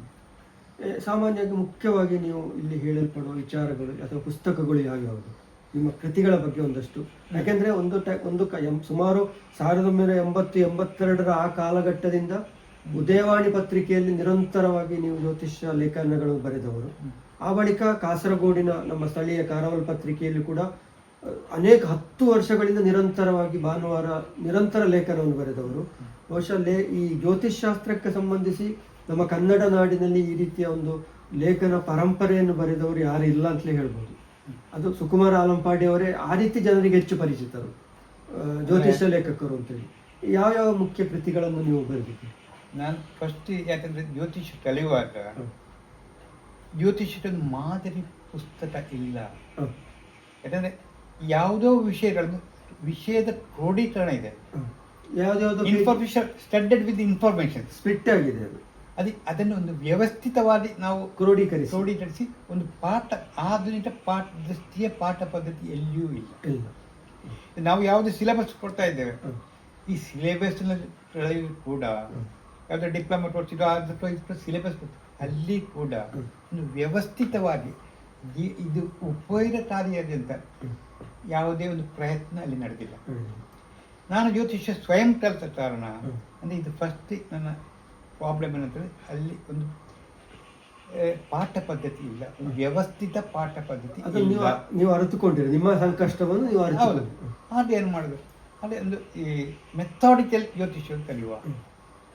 ಮೆಥಾಡಿಕಲ್ ಜ್ಯೋತಿಷ್ಯವನ್ನು ಯಾರ್ಯಾರು ಕಲಿಸಬೇಕಿದ್ರೆ ಏನು ಬೇಕು, first then studied with information. ಕೆಲವು ಮೂಲ ತತ್ವಗಳಿವೆ, ಆ ತತ್ವಗಳಿಗೆ ಅತೀತವಾಗಿ ಜ್ಯೋತಿಷವನ್ನು ಹೇಳಿಕ್ಕೆ ಸಾಧ್ಯ ಅನ್ನುವಂಥದ್ದು ಬಹುಶಃ ಬೃಹತ್ ಜಾತಕವೇ ಇರಬೇಕು. ಬೃಹತ್ ಜಾತಕ ಇರ್ಬೋದು, ಎಲ್ಲ ಇರ್ಬೋದು, ಸಾರಾವಳಿ ಇರ್ಬೋದು, ಅಲ್ಲ ಸಾಧಾರಣವಾಗಿ ನಾವು ಬೃಹತ್ ಜಾತಕಗಳನ್ನು ಆಧರಿಸಿಕೊಂಡಿರ್ತೇವೆ. ಅದೇ ಪರಾಶರ ಅಂತೇಳಿ ಇದೆ, ಅದರಲ್ಲಿ ಭಾರತೀಯ ಅಂತ ಹೇಳುವ ಆದ ಇನ್ನೂ ಹಲವಾರು ಸೂತ್ರಗಳಿವೆ. ಜೈಮಿನಿ ಸೂತ್ರಗಳು ಅಂತ ಹೇಳಿದೆ. ಇದು ಈಗ ನಾವು ಇಲ್ಲೆಲ್ಲ ವಾಡಿಕೆಯಲ್ಲಿರೋದು ಪರಾಶರಿ ಪದ್ಧತಿ. ಅದು ಇಲ್ಲಿಂದ ಭಿನ್ನವಾಗಿ ಹಲವಾರು ಪದ್ಧತಿಗಳಿವೆ. ತಾಜರ ಪದ್ಧತಿ, ಜೈಮಿನಿ ಪದ್ಧತಿ, ಅಥವಾ ಇದು ಲಾಲ್ ಕಿತಾಬ್, ಇದು ಎಲ್ಲ ಬೇರೆ ಬೇರೆ ಅಂಗಗಳಿವೆ, ಬೇರೆ ಬೇರೆ ಫಾರ್ಮ್ಯಾಟ್ಸ್ ಇದೆ, ಬೇರೆ ಬೇರೆ ರೀತಿಯ ಜ್ಯೋತಿಷಗಳಿವೆ. ಇದೆ ಜೈಮಿನಿ ಪದ್ಧತಿಯಲ್ಲಿ ನೋಡುವಾಗ ನಾವು ದೃಷ್ಟಿಯನ್ನು ಪರಾಶರ ದೃಷ್ಟಿ ಅಲ್ಲ, ಅಲ್ಲಿ ಬೇರೆ ದೃಷ್ಟಿ, ಅಲ್ಲಿ ರಾಶಿ ದೃಷ್ಟಿ, ಇಲ್ಲಿ ಗ್ರಹ ದೃಷ್ಟಿ, ಅಲ್ಲಿ ರಾಶಿ ದೃಷ್ಟಿ, ಅಲ್ಲಿ ಇದು ನಾವು ದಶೆಗಳನ್ನು ನೋಡುವಾಗ ಕೂಡ ವ್ಯತ್ಯಾಸ ಇದೆ, ಪ್ರತಿಯೊಂದರಲ್ಲಿ ವ್ಯತ್ಯಾಸ ಇದೆ. ಲಾಲ್ ಕಿತಾಬ್ ಇನ್ನೊಂದು ರೀತಿ, ಅಲ್ಲಿ ಭಾವಗಳು ಮತ್ತು ಗ್ರಹಗಳು ಮಾತ್ರ, ಅಲ್ಲಿ ರಾಶಿಗೆ ಪರಿಣಾಮ ಇಲ್ಲ, ರಾಶಿಗೆ ಯಾವುದೇ ಪರಿಣಾಮ ಇಲ್ಲ. ಅದೇ ಪ್ರತಿಯೊಂದು ಬೇರೆ ಬೇರೆ ರೀತಿಯ ಕನ್ಸೆಪ್ಟ್ ಇದೆ. ಇದು ಯಾವುದು ಸುಳ್ಳು ಅಂತೇಳಿಲ್ಲ, ಅದು ಅದರದ್ದೇ ಆದ ಕನ್ಸೆಪ್ಟ್, ಭೌಗೋಳಿಕವಾದ ಭಿನ್ನತೆಗಳು. ಆ ಭಿನ್ನತೆಗಳನ್ನು ಎಲ್ಲ ಒಟ್ಟು ಸೇರಿಸಿಕೊಂಡು ಕೃತಿ ಮಾಡಬೇಕು ಅಂತ ಹೇಳಿ ನಾನು ಒಂದು ಕಲ್ಪಿಸಿಕೊಂಡೆ. ಇದು ಯಾಕಂದ್ರೆ ಯಾವುದು ಒಳ್ಳೆದುಂಟು, ಯಾವುದು ಕರೆಕ್ಟ್ ಇದೆ, ಅದನ್ನೆಲ್ಲ ಸೇರಿಸ್ಕೊಡ್ಬೇಕಂತೇಳಿ. ಅದರಿಂದ ನನ್ನ ಪುಸ್ತಕದಲ್ಲಿ ಸೇರಿಸ್ಲಿಕ್ಕೆ ಸಾಧ್ಯ ಆಗಲಿಲ್ಲ. ಪ್ರಥಮ ಪುಸ್ತಕ ಯಾವುದು? ನಾನು ಪ್ರಥಮವಾಗಿ ಇದು ಪ್ರಾಯೋಗಿಕ ಫಲಜ್ಯೋತಿಷ್ಯ ಅಂತ ಪುಸ್ತಕ ಬರೆದೆ. ಪ್ರಾಯೋಗಿಕ ಫಲಜ್ಯೋತಿಷ್ಯ ಇದು ಯಾಕಂದರೆ ಒಂದು ಜ್ಯೋತಿಷ್ಯ ಫಂಡಮೆಂಟಲ್ಸ್ ಹೇಳಿ, ಆಮೇಲೆ ಪ್ರತಿಯೊಂದು ಭಾವವನ್ನು ಹೇಗೆ ಅನಾಲಿಸಿಸ್ ಮಾಡಬೇಕು, ಒಬ್ಬ ವ್ಯಕ್ತಿಯನ್ನು ಯಾವ ಥರ ಅನಾಲಿಸಿಸ್ ಮಾಡೋದು ಹೇಗೆ, ಇದು ಪ್ರಿಲಿಮಿನರಿ. ಇದು ಪ್ರಾಯೋರಿಟವಾಗಿ ಇದು ಪ್ರಾಕ್ಟಿಕಲ್ ಆಗಿ ಇರಬೇಕು. ನಾವು ಈಗ ರ್ಯಾಂಡಮ್ ಥಿಂಕಿಂಗ್ ಇದೆ, ಎಲ್ಲ ವಿಷಯಗಳನ್ನು ಮಿಶ್ರ ಮಾಡಿ ಹೇಳಿದರೆ ಯಾರಿಗೂ ಅರ್ಥವಾಗೋದಿಲ್ಲ, ವಿವರಿಸಿ ಹೇಳಲಿಕ್ಕೆ ಸಾಧ್ಯವಾಗೋದಿಲ್ಲ. ಅದರ ಪ್ರತಿಯೊಂದನ್ನು ಬಿಡಿಸಿ ಒಂದು ಯಾವುದನ್ನು ಎಲ್ಲಿ ಹೇಳಬೇಕು, ಲಗ್ನಾಧಿಪತಿಗೆ ಸಂಬಂಧಪಟ್ಟ ವಿಷಯವನ್ನು ಲಗ್ನದಲ್ಲಿ ಹೇಳಬೇಕು, ಹೇಳ್ಬೇಕು. ಪಂಚಮಾಧಿಪತಿಗೆ ಸಂಬಂಧಪಟ್ಟ ವಿಷಯವನ್ನು ಪಂಚಮದಲ್ಲಿ ಹೇಳಬೇಕು. ಬೇರೆ ಬೇರೆ ಒಂದು ವ್ಯವಸ್ಥಿತವಾಗಿ ಒಂದು ಪಾಠ ಪದ್ಧತಿಯನ್ನು ನಾನು ರಚನೆ ಮಾಡಿದೆ. ಮತ್ತೆ ಕೆಲವೆಲ್ಲ ಆಮೇಲೆ ನಾನು ಬರೆದದ್ದು ಜೈಮಿನಿ ಸೂತ್ರಗಳು. ಜೈಮಿನಿ ಸೂತ್ರ ಯಾಕಂದ್ರೆ ಇಲ್ಲಿ ಜೈಮಿನಿ ಬಗ್ಗೆ ಯಾರಿಗೂ ಮಾಹಿತಿ ಇರಲಿಲ್ಲ. ಇಲ್ಲ, ಅದು ಉತ್ತರ ಭಾರತ ಶೈಲಿ ಇರಬೇಕು. ಉತ್ತರ ಭಾರತದಲ್ಲಿ ಇಲ್ಲಿ ಆಂಧ್ರ ಪ್ರದೇಶದಲ್ಲಿ ಇದೆ, ಹೆಚ್ಚು ಪ್ರಚಾರದಲ್ಲಿದೆ. ತುಂಬಾ ಜನ ಆಂಧ್ರದವರು ಅತ್ಯಂತ ಜೈಮಿನಿಯಲ್ಲಿ ಪಾರಂಗತರಿದ್ದಾರೆ. ಇಲ್ಲಿ ಸಾಧಾರಣ ಡಾಕ್ಟರ್ SN ರಾವ್ ಮಾತ್ರ ಇದ್ರು. ಅಲ್ಲ, ಇಲ್ಲಿ ಮಧುರ್ನಲ್ಲಿ ಡಾಕ್ಟರ್ ಇದ್ದಾರೆ ಒಬ್ರು, ಅವರು ಮಾತ್ರ ಇಲ್ಲಿ ಜೈಮಿನಿಯನ್ನು ಪ್ರಾಕ್ಟೀಸ್ ಮಾಡ್ತಾ ಇದ್ರು. ಮತ್ತೆ ನನಗೆ ಇಲ್ಲಿ ಒಬ್ರು ಸಿಕ್ಕಿದ್ರು, ಎಲ್ಲಂದ್ರೆ ಉಡುಪಿ ಹತ್ರ. ಮತ್ತೆ ಯಾರು ನಾನು ಕಂಡುಕೊಂಡ ಅಲ್ಲಿ ಜೈಮಿನಿಯನ್ನು ಪ್ರಾಕ್ಟೀಸ್ ಮಾಡಿದವರು ಯಾರಿಲ್ಲ. ಅದೇ ನಾನು ಜೈಮಿನಿಯ ಬಗ್ಗೆ ಯೋಚನೆ ಮಾಡ್ತಾ ಇರುವಾಗ ನನಗೆ ಅಧ್ಯಯನ ಮಾಡಲಿಕ್ಕೆ ಶುರು ಮಾಡಿದೆ. ಅಧ್ಯಯನ ಮಾಡಲು ಇದು ಹೊಸ ವಿಷಯ, ಹೊಸ ರೀತಿ. ಇದು ಪುಸ್ತಕ ಬರೆದ ಜನರಿಗೆ ಉಪಯೋಗ ಆಗ್ತದೆ ಅಂತೇಳಿ ಭಾವಿಸ್ಕೊಂಡೆ. ಆ ರೀತಿ ನನ್ನದೇ ಆದ ಕೆಲವು ವಿಶ್ಲೇಷಣೆಯನ್ನು ಕೊಡ್ತಾ ನನ್ನದೇ ವ್ಯಾಖ್ಯಾನ ಕೊಡ್ತಾ ಒಂದು ಪುಸ್ತಕ ಬರೆದೆ. ಅದು ಹಿಟ್ಟಾಯಿತು. ಹಿಟ್ಟಾಯ್ತು ಒಬ್ಬರು ಲಂಡನ್ನಿಂದ ಒಬ್ಬರು ಬಂದರು, ಪ್ರೊಫೆಸರ್. ಯಾವ ಪುಸ್ತಕ ಅದು? ಜೈಮಿನಿ ಸೂತ್ರಗಳು. ಜೈಮಿನಿ ಸೂತ್ರಗಳು ಅಂತಲೇ ಪುಸ್ತಕದ ಇದೊಂದು ನೀವು ಬರೆದದ್ದು ಒಂದು ಹೊಸ ಟೈಪ್ನಲ್ಲಿ ಇದೆ. ಯಾರು ಈ ಟೈಪ್ನಲ್ಲಿ ಜೈಮಿನಿ ಸೂತ್ರವನ್ನು ಬರೀಲಿಲ್ಲ. ನಿಮ್ಮ ಅಪ್ರೋಚ್ ಸರಿ ಇದೆ. ನಾನು ನೀವು ಸೇರಿಸಿ ಇದೊಂದು ಹೊಸ ಪುಸ್ತಕ ಮಾಡೋದು, ಜೈಮಿನಿ ಮತ್ತು ಬೇರೆ 2-3 ಅದೇ ಸಂವಾದಿಯಾದ ಪುಸ್ತಕ ಇದೆ, ಆ ತಾತ್ಪರ್ಯಗಳನ್ನು ಸೇರಿಸಿಕೊಂಡು ಪುಸ್ತಕ ಮಾಡುವ ಅಂತೇಳಿ ನನ್ನ ಬಂದಿದ್ರು ಇಲ್ಲಿ. ಮತ್ತೆ ಕೆಲವು ಅದು ಮುಂದೆ ಹೋಗಲಿಲ್ಲ. ಮತ್ತೆ ಇದನ್ನು ಪ್ರಿಂಟ್ ಮಾಡ್ತಾರೆ ಅಂತ ಹೇಳಿದ್ರು, ಮಾಡಿದಾರೆ ಇಲ್ಲ ಗೊತ್ತಿಲ್ಲ, ಅವರು ಲಂಡನ್ನಲ್ಲಿದ್ದಾರೆ. ಅದೇ ಆಮೇಲೆ ನಾನು ನನ್ನ ಕನ್ನಡ ಪುಸ್ತಕದ ಇಂಗ್ಲಿಷ್ ಭಾಷಾಂತರ ಮಾಡಿದೆ. ಇದನ್ನು ಚಾಲೆಂಜ್ ಆಗಿ ತಗೊಂಡೆ. ಇದೊಂದು 24 ದಿನದಲ್ಲಿ ಒಂದು ಇಡೀ ಪುಸ್ತಕ. ಅದೇನು ಅದರ ಹೆಸರು? ಪ್ರಾಕ್ಟಿಕಲ್ ಪ್ರಿಡಿಕ್ಟಿವ್ ಅಸ್ಟ್ರಾಲಜಿ ಅಂತೇಳಿ. ಇದರದೇ ಭಾವ ಅನ್ನೋದು. ಅದು ಹೆಚ್ಚು ಕಡಿಮೆ ಒಂದು ತಿಂಗಳಲ್ಲಿ ಆಗಿದೆ. ಬೆಳಿಗ್ಗೆ 5 ಗಂಟೆ ಕೂತ್ಕೊಳ್ಳೋದು 7 ಗಂಟೆ ಬರೆಯುವುದು, ಕಂಟಿನ್ಯೂಸ್ ಬರೆಯುವುದು. ಈಗಲೂ ಪುಸ್ತಕಗಳನ್ನು ಬರಿತಾ ಇದ್ದೀರಿ, ಅನೇಕವಾದ ಅಧ್ಯಯನಗಳನ್ನು ಮಾಡ್ತಾ ಇದ್ದೀರಿ. ಆಮೇಲೆ ನಾನು ಜ್ಯೋತಿಷ್ಯ ಬದುಕಿನ ಭಾಷ್ಯ ಅಂತೇಳಿ ಪುಸ್ತಕ ಬರ್ತದೆ. ಜ್ಯೋತಿಷ್ಯ ಬದುಕಿನ ಭಾಷ್ಯ ಅಂತ. ಯಾಕಂದ್ರೆ ಜ್ಯೋತಿಷ್ಯ ಇದೆ, ಅದು ಭಾಷ್ಯ ಆಗುದು ಹೇಗೆ? ಒಂದು ವಿದ್ಯೆಯನ್ನು ನೋಡುದು ಹೇಗೆ, ಸಂತಾನವನ್ನು ನೋಡುದು ಹೇಗೆ, ಈ ಜೀವನದ ಬೇರೆ ಬೇರೆ ಪಿಲ್ಲರ್ಸ್, ನಮ್ಮ ಆಧಾರ ಸ್ತಂಭಗಳಿವೆ. ನಮ್ಗೆ ವಿದ್ಯೆ ಬೇಕು, ನಮ್ಗೆ ಸಂತಾನ ಬೇಕು, ಉದ್ಯೋಗ ಬೇಕು, ಮದುವೆ ಬೇಕು, ಹಣಕಾಸು ಬೇಕು, ಮನೆ ಬೇಕು, ನೆಮ್ಮದಿ ಬೇಕು, ಇದು ಎಲ್ಲವೂ ಬೇಕು. ಇದು ಎಲ್ಲ ವಿಷಯಗಳನ್ನು ಜ್ಯೋತಿಷ್ಯದಿಂದ ಹೇಗೆ ಹೆಚ್ಚಬಹುದು. ಇದು ಬೇರೆ ಬೇರೆ ಬಿಡಿ ಇದೆ, ಅದು ಕಂಪೈಂಡ್ ಆಗಿ ಇಲ್ಲ. ಅದಕ್ಕೆ ನಾನು ಒಂದು 100 ಜಾತರನ್ನು ಆಧಾರ ಇಟ್ಕೊಂಡೆ. 100 ಜಾತರ ಕೊಟ್ಟದ್ದು ಕೂಡ ನನಗೆ ಪರಿಚಯ ಇದ್ದವರು ಅಥವಾ ನನ್ನಲ್ಲಿ ಬಂದವರು, ಅವರ ಜಾತ್ರೆ ಮಾತ್ರ ತಕೊಂಡ. ಯಾಕಂತ ಹೇಳಿದ್ರೆ ಇವರ ಸ್ವಭಾವ ಎಲ್ಲ ನನಗೆ ಅರ್ಥ ಆಗಿರ್ತದೆ. ನನ್ನ ತಂದೆ ತಾಯಿ ಇವರ ಜಾತ್ರೆ ಇದೆ. ಈ ತಂದೆ ತಾಯಿಯ ಅವರ ಸ್ವಭಾವ ವ್ಯಕ್ತಿಗಳ ಗೊತ್ತಿದ್ದ ವ್ಯಕ್ತಿಗಳ 100 ಜಾತ್ರೆಗಳನ್ನು ಅನಾಲಿಸಿಸ್ ಮಾಡಿ ಅವರ ಜಾತ್ರೆಯಲ್ಲಿ ವಿದ್ಯೆ ಹೇರಿದೆ, ಇದು ಸಂತಾನ ಹೇರಿದೆ, ವಿವಾಹ ಹೇಗಾಯಿತು, ಇದು ಎಲ್ಲವನ್ನು ಅನಾಲಿಸಿಸ್ ಮಾಡಿ 100 ಜಾತ್ರೆಯನ್ನು ಕೊಟ್ಟು ಒಂದು ಪುಸ್ತಕ ಬರೆದೆ. ಆಮೇಲೆ ನನ್ನ ಸಂಬಂಧಿಗಳೊಬ್ರು, ಅಣ್ಣ ಇದನ್ನ ಪುಸ್ತಕ ಬಾರಿ ಎಡ್ಡೆಂಡೆ ಆ ಪ್ರಶ್ನೆತು ಜಾತರತು ಇದು ಪ್ರಶ್ನೆ ಒಂದು ಪುಸ್ತಕ ಬಾರಿ ಅಡ್ಡಾಪನ ಅಂತ ಹೇಳಿದ್ರು. ನನ್ನ ಸಂಬಂಧಿಗಳೇ, ಅವರು ಸಣ್ಣ ಜ್ಯೋತಿಷಿಗಳೇ. ಆಯ್ತಪ್ಪ ಬರೆಯುವ ಅಂತೇಳಿ ಒಂದು ಪುಸ್ತಕ ಬರೀಲಿಕ್ಕೆ ಶುರು ಮಾಡಿದೆ.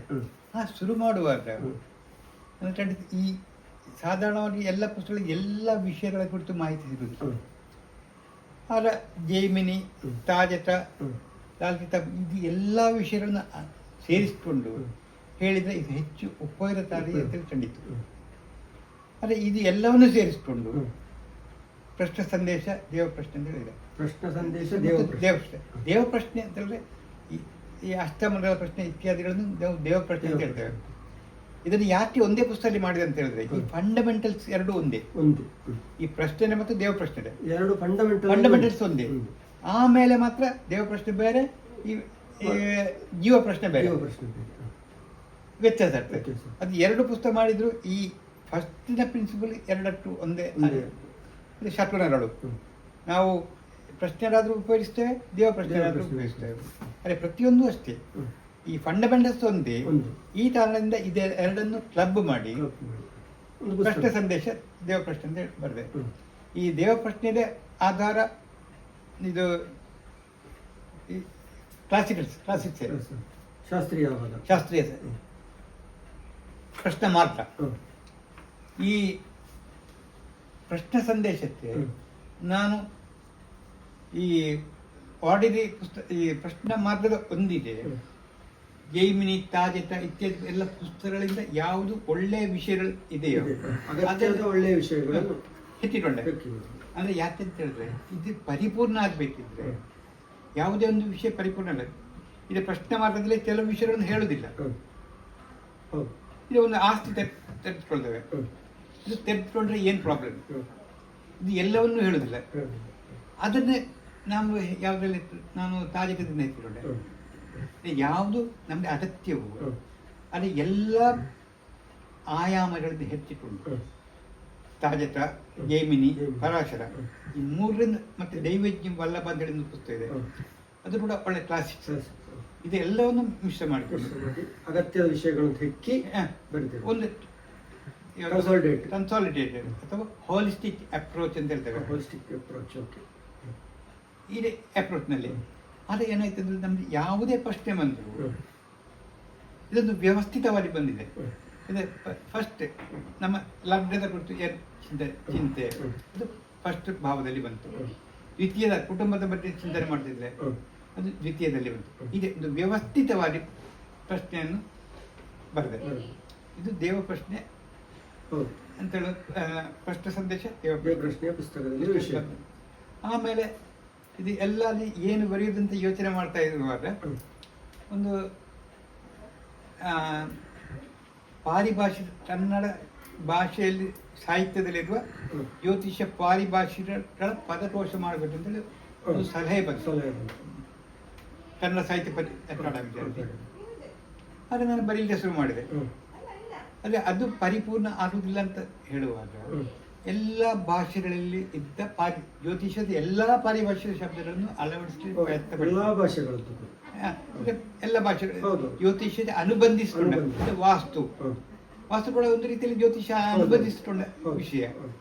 ಒಬ್ಬ ಜ್ಯೋತಿಷಿಯೊಡನೆ ಕೇಳುವ ಎಲ್ಲಾ ಪ್ರಶ್ನೆಗಳಿಗೆ ಉತ್ತರವಾಗಿ ಒಂದು ಪುಸ್ತಕದ ಬೇಕು. ಈ ಒಬ್ಬ ಜ್ಯೋತಿಷ್ಯ ಏನೆಲ್ಲ ಪ್ರಶ್ನೆ ಹೇಳ್ತೇವೆ, ಮುಹೂರ್ತ ಹೇಳ್ತೇವೆ, ಮುಹೂರ್ತಕ್ಕೆ ಅನುಬಂಧಿಸಿಕೊಂಡು ಬೇಕು. ಅಥವಾ ಹಲ್ಲಿ ಲಕ್ಷಣ, ಹಲ್ಲಿ ಬಿದ್ರೆ ಲವಳಿ ಪತನ ಬಲ ಏನು, ಇದು ಎಲ್ಲವೂ ಬೇಕು. ಒಬ್ಬ ಜ್ಯೋತಿಷಿಯಲ್ಲಿ ಒಬ್ಬ ವ್ಯಕ್ತಿ ಯಾವ ಪ್ರಶ್ನೆಗಳನ್ನು ಕೇಳಲಿಕ್ಕೆ ಸಾಧ್ಯತೆ ಇದೆ ಅದು ಎಲ್ಲವೂ ಬೇಕು ಎನ್ನುವ ಅರ್ಥದಲ್ಲಿ ಒಂದು ಭಾಗದಲ್ಲಿ ಜ್ಯೋತಿಷದ ಸಾರಕೋಶ ಮಾಡಿದೆ, ಇನ್ನೊಂದು ಕಡೆ ಪದಕೋಶ. ಎರಡನ್ನೂ ಮತ್ತು ಪದಕೋಶ ಅಂದ್ರೆ ಜ್ಯೋತಿಷ ಸಾರವೂ ಹೌದು, ಕೋಶವೂ ಹೌದು. ಒಂದು ಕಡೆ ಸಾರ, ಇನ್ನೊಂದು ಕಡೆ ಕೋಶ. ಕೋಶ ಅಂದ್ರೆ ಪಾರಿಭಾಷೆಯ ಶಬ್ದಗಳು. ಈ ಪಾರಿಭಾಷೆಯ ಶಬ್ದಗಳು ಎಲ್ಲಿಂದ ಹೆತ್ತಿದ್ದೇವೆ, ಇದು ನಾವು 60 ಸಂವತ್ಸರಗಳಿಗೆ ಫಲ ಹೇಳ್ತೇವೆ. ಆನಂದ ಸಂವತ್ಸರದಲ್ಲಿ ಹೀಗೆ, ಕ್ರೋಧಿ ಸಂವತ್ಸರದಲ್ಲಿ ಹೀಗೆ. ಅದು ಕ್ರೋಧಿ ಸಂವತ್ಸರದಲ್ಲಿ ಪದಕೋಶದಲ್ಲಿ ಬರುವಾಗ ಕ್ರೋಧಿ ಸಂವತ್ಸರದಲ್ಲಿ ವಿಷಯ ಮಾತ್ರ ಬರ್ತದೆ. ಆದ್ರೆ ಉಳಿದ ವಿಷಯಗಳನ್ನು ನಾವು ಹೆಚ್ಚು ಬಯಸಿದ್ರೆ ಯಾವ ಸಂವತ್ಸರ ಇದೆ, ಆನಂದ ಸಂವತ್ಸರ ಉಂಟಾ, ಆನಂದ ಸಂವತ್ಸರ ಎಲ್ಲಿ ಉಂಟು ಆಚೆ ಹೋಗ್ಬೇಕು. ಆದ್ರೆ ನಮ್ಗೆ ಒಂದು ವ್ಯವಸ್ಥಿತವಾಗಿ ಎಲ್ಲಾ ವಿಷಯಗಳು ಒಂದು ಕಡೆ ಸಿಗುವುದಿಲ್ಲ. ಆ ದೃಷ್ಟಿಯಿಂದ ನಾನು ಸಾರವನ್ನು ಬಟ್ಟಿ ಇಳಿಸಿ ಸಾರ ಕೋಶದಲ್ಲಿ ಎರಡು ವಿಷಯ, ಒಂದು ಪದಕೋಶ, ಒಂದು ಜ್ಯೋತಿಷ್ಯದ ಸಾರ. ಅಲ್ಲಿ ನೋಡಿದ್ರೆ ನೀವು 60 ಸಂವತ್ಸರಗಳಲ್ಲಿ ಯಾವ ಫಲವನ್ನು ಹೇಳಿದ್ದಾರೆ ಅಂತ ಕಾಣ್ತದೆ, ಪೂರ ಕಾಣ್ತದೆ. ಅಥವಾ ಮೇಳಮೇಳಿ, ಹೇಗೆ ಮೇಳಮೇಳಿ ಮಾಡೋದು ಅಂತ ಕೊಡ್ತದೆ. ಈ ಪಾರಿಭಾಷೆ ಶಬ್ದಗಳನ್ನು ಹೇಳಿದ್ರೆ ಮೇಳಮೇಳಿ ಅಂತ ಶಬ್ದ ಮಾತ್ರ ನಾವು ವಿವರಿಸಿದ್ರೆ ಹೇಗೆ ಮೇಳಮೇಳಿ ಮಾಡೋದು, ಯಾವುದೆಲ್ಲ ವಿಷಯಗಳು ಬೇಕು, ಇದೆಲ್ಲ ಸಿಗುವುದಿಲ್ಲ. ಅದನ್ನ ಈ ಜ್ಯೋತಿಷ್ಯ ಸಾರವೂ ಬೇಕು, ಕೋಶವೂ ಬೇಕು. ಒಬ್ಬ ಜ್ಯೋತಿಷಿದೆ ಇಲ್ಲಿ ಕೇಳಲ್ಪಡುವ ಎಲ್ಲಾ ಪ್ರಶ್ನೆಗಳಿಗೆ ಒಂದೇ ಕಡೆ ಉತ್ತರ ಸಿಗಬೇಕು. ಈ ದೃಷ್ಟಿಯಿಂದ ನಾನು ಈ ಎನ್ಸೈಕ್ಲೋಪೀಡಿಯಾದಲ್ಲಿ ಅಂದ್ರೆ ಶಬ್ದ ಕೋಶ ಮಾತ್ರ ಅಲ್ಲ, ಎಲ್ಲವೂ ವಿಷಯ ಬೇಕು. ಇಲ್ಲಿ ದೇವ ಪ್ರಶ್ನೆಯೂ ಇದೆ ಇದರಲ್ಲಿ. ದೇವ ಪ್ರಶ್ನೆ ಹೇಗೆ ನೋಡುದು? ದೇವ ಪ್ರಶ್ನೆ ಕೂಡ ಇದೆ. ಇದೆ. ಮತ್ತೆ ಮುಹೂರ್ತ ನೋಡುದು ಇದೆ. ಮತ್ತೆ ದಶೆ ಹೇಗಿದೆ, ಯೋಗಗಳು ಯಾವುದು? ಯೋಗಗಳು ಅಂತ ಹೇಳಿದ್ರೆ ಪದದೋಷದಲ್ಲಿ ಒಂದು ಯೋಗ ಸಿಗ್ತದೆ. ಅದೇ ಯೋಗಗಳಿಗೆ ಅಲ್ಲಿ ಹೋದ್ರೆ ನಮಗೆ 342 ಯೋಗಗಳು ಬರ್ತಿದ್ದಾರೆ, ಕಂಪೈಲ್ ಮಾಡಿದ್ದೇನೆ. ದಶ ಪದ್ಧತಿ ನಮ್ಗೆ ಗೊತ್ತಿರೋದು ಉಡು ದಶೆ ಮಾತ್ರ ಇಲ್ಲಿ ಇರುದು. ಉಡು ದಶೆ ಅಂದ್ರೆ ವಿಂಶೋತ್ತರಿ ಅಥವಾ 120 ವರ್ಷದ ಸೀರಿಯಲ್ನಲ್ಲಿ. ಅದೇ 43 ರೀತಿಯ 43 ರೀತಿಯದ್ದಿದೆ ದಶೆಗಳನ್ನು ನಾನು ಗುರುತಿಸಿದ್ದೇನೆ ಬೇರೆ ಬೇರೆ ಪುಸ್ತಕಗಳಲ್ಲಿ. ಅದನ್ನೆಲ್ಲ ಸಂಚಲಿಸಿದ್ದೇನೆ. ಇದು ಪ್ರತ್ಯದಾಯಿನಿ ದಶ ಅದು ಯಾರಿಗೂ ಗೊತ್ತಿಲ್ಲ ಅಲ್ಲ, ನನಗೆ ಗೊತ್ತಿಲ್ಲ ಅಂತ ಹೇಳಿದ್ರೆ ಆ ಅರ್ಥದಲ್ಲಿ ಹೇಳಿದ್ದಲ್ಲ, ಅದು ಬಳಕೆ ಅಂತೂ ಕಡಿಮೆ, ಬಳಕೆಯಲ್ಲಿಲ್ಲ. ಆ ರೀತಿ ಎಲ್ಲ ರೀತಿಯ ದಶೆಗಳನ್ನು ಸಂಯೋಜಿಸಿಕೊಂಡಿದೆ. ಅಂದ್ರೆ ಒಂದು ಸಾರ ಇರಬೇಕು, ಜ್ಯೋತಿಷಿ ಎಲ್ಲ ಸಾರ ಒಂದು ಕಡೆ ಬೇಕು. ಈ ದೃಷ್ಟಿಯಿಂದ ಇದನ್ನು ಮಾಡಬಾರ್ದು. ಒಳ್ಳೆಯ ಸುಕುಮಾರ ಆರಂಪಾಡಿ ಅವರೇ, ಇಷ್ಟೊತ್ತು ಪ್ರಾಥಮಿಕ ಹಂತದ ಒಂದು ಜ್ಯೋತಿಷಾಸ್ತ್ರದ ಪರಿಚಯ ಅಷ್ಟೇ ನಿಮ್ಮಿಂದಿಗೆ ಮಾಡಿಕೊಳ್ಳಿಕ್ಕೆ ಆಗ್ತದೆ ನಮಗೆ. ಮುಂದಿನ ಹಂತದಲ್ಲಿ ಭಾಗ 2ರಲ್ಲಿ ಇನ್ನಷ್ಟು ವಿಚಾರಗಳನ್ನು ನಿಮ್ಮಿಂದ ತಿಳಿದುಕೊಳ್ಳಿಕ್ಕೆ ಇಷ್ಟಪಡ್ತೇವೆ. ಇಷ್ಟು ಹೊತ್ತು ಮೊದಲ ಭಾಗದಲ್ಲಿ ನಮ್ಮ ಜೊತೆ ನಮ್ಮ ವೀಕ್ಷಕರಿಗೆ ಒಂದಷ್ಟು ಮಾಹಿತಿಯನ್ನು ಕೊಟ್ಟದ್ದಕ್ಕೆ ಎಲ್ಲರ ಪರವಾಗಿ ಹಾರ್ದಿಕವಾದಂಥ ಅಭಿನಂದನೆಗಳು. ವೀಕ್ಷಕರೇ, ಈ ಒಂದು ಜ್ಯೋತಿಷ್ಶಾಸ್ತ್ರದ ಬಗೆಗಿನ ವಿಚಾರ ವಿನಿಮಯ ಅಥವಾ ಈ ಒಂದು ಅಧ್ಯಯನ ಇಲ್ಲಿಗೆ ಕೊನೆಗೊಳ್ಳುವುದಿಲ್ಲ. ಮುಂದಿನ ಎಪಿಸೋಡಲ್ಲಿ ಕೂಡ ಸುಕುಮಾರ ಆಲಂಪಾಡಿ ಅವರ ಜೊತೆ ಮಾತಾಡಿ ಇನ್ನಷ್ಟು ಹೆಚ್ಚಿನ ಮಾಹಿತಿಗಳನ್ನು ವೀಕ್ಷಕರಿಗೆ ತಿಳಿಸಿಕೊಡ್ಲಿಕ್ಕಿದ್ದೇವೆ. ಇಂದಿನ ನಮ್ಮ ಈ ಒಂದು ಸಂವಾದ ಇಷ್ಟ ಆದರೆ ನೀವು ಇದನ್ನು ಹಲವು ಜನರಿಗೆ ಶೇರ್ ಮಾಡಿ. ದಿನನಿತ್ಯದ ನಿರಂತರ ಸುದ್ದಿಗಳಿಗಾಗಿ ಸಮರಸಸುದ್ದಿ.com ಅನ್ನು ನಿರಂತರವಾಗಿ ವೀಕ್ಷಿಸ್ತಾ ಇರಿ. ಮುಂದಿನ ಹೊಸ ಎಪಿಸೋಡಿನೊಂದಿಗೆ ಮತ್ತೆ ಭೇಟಿಯಾಗ್ತೇನೆ. ಅಲ್ಲಿಯವರೆಗೆ ನಮಸ್ಕಾರಗಳು.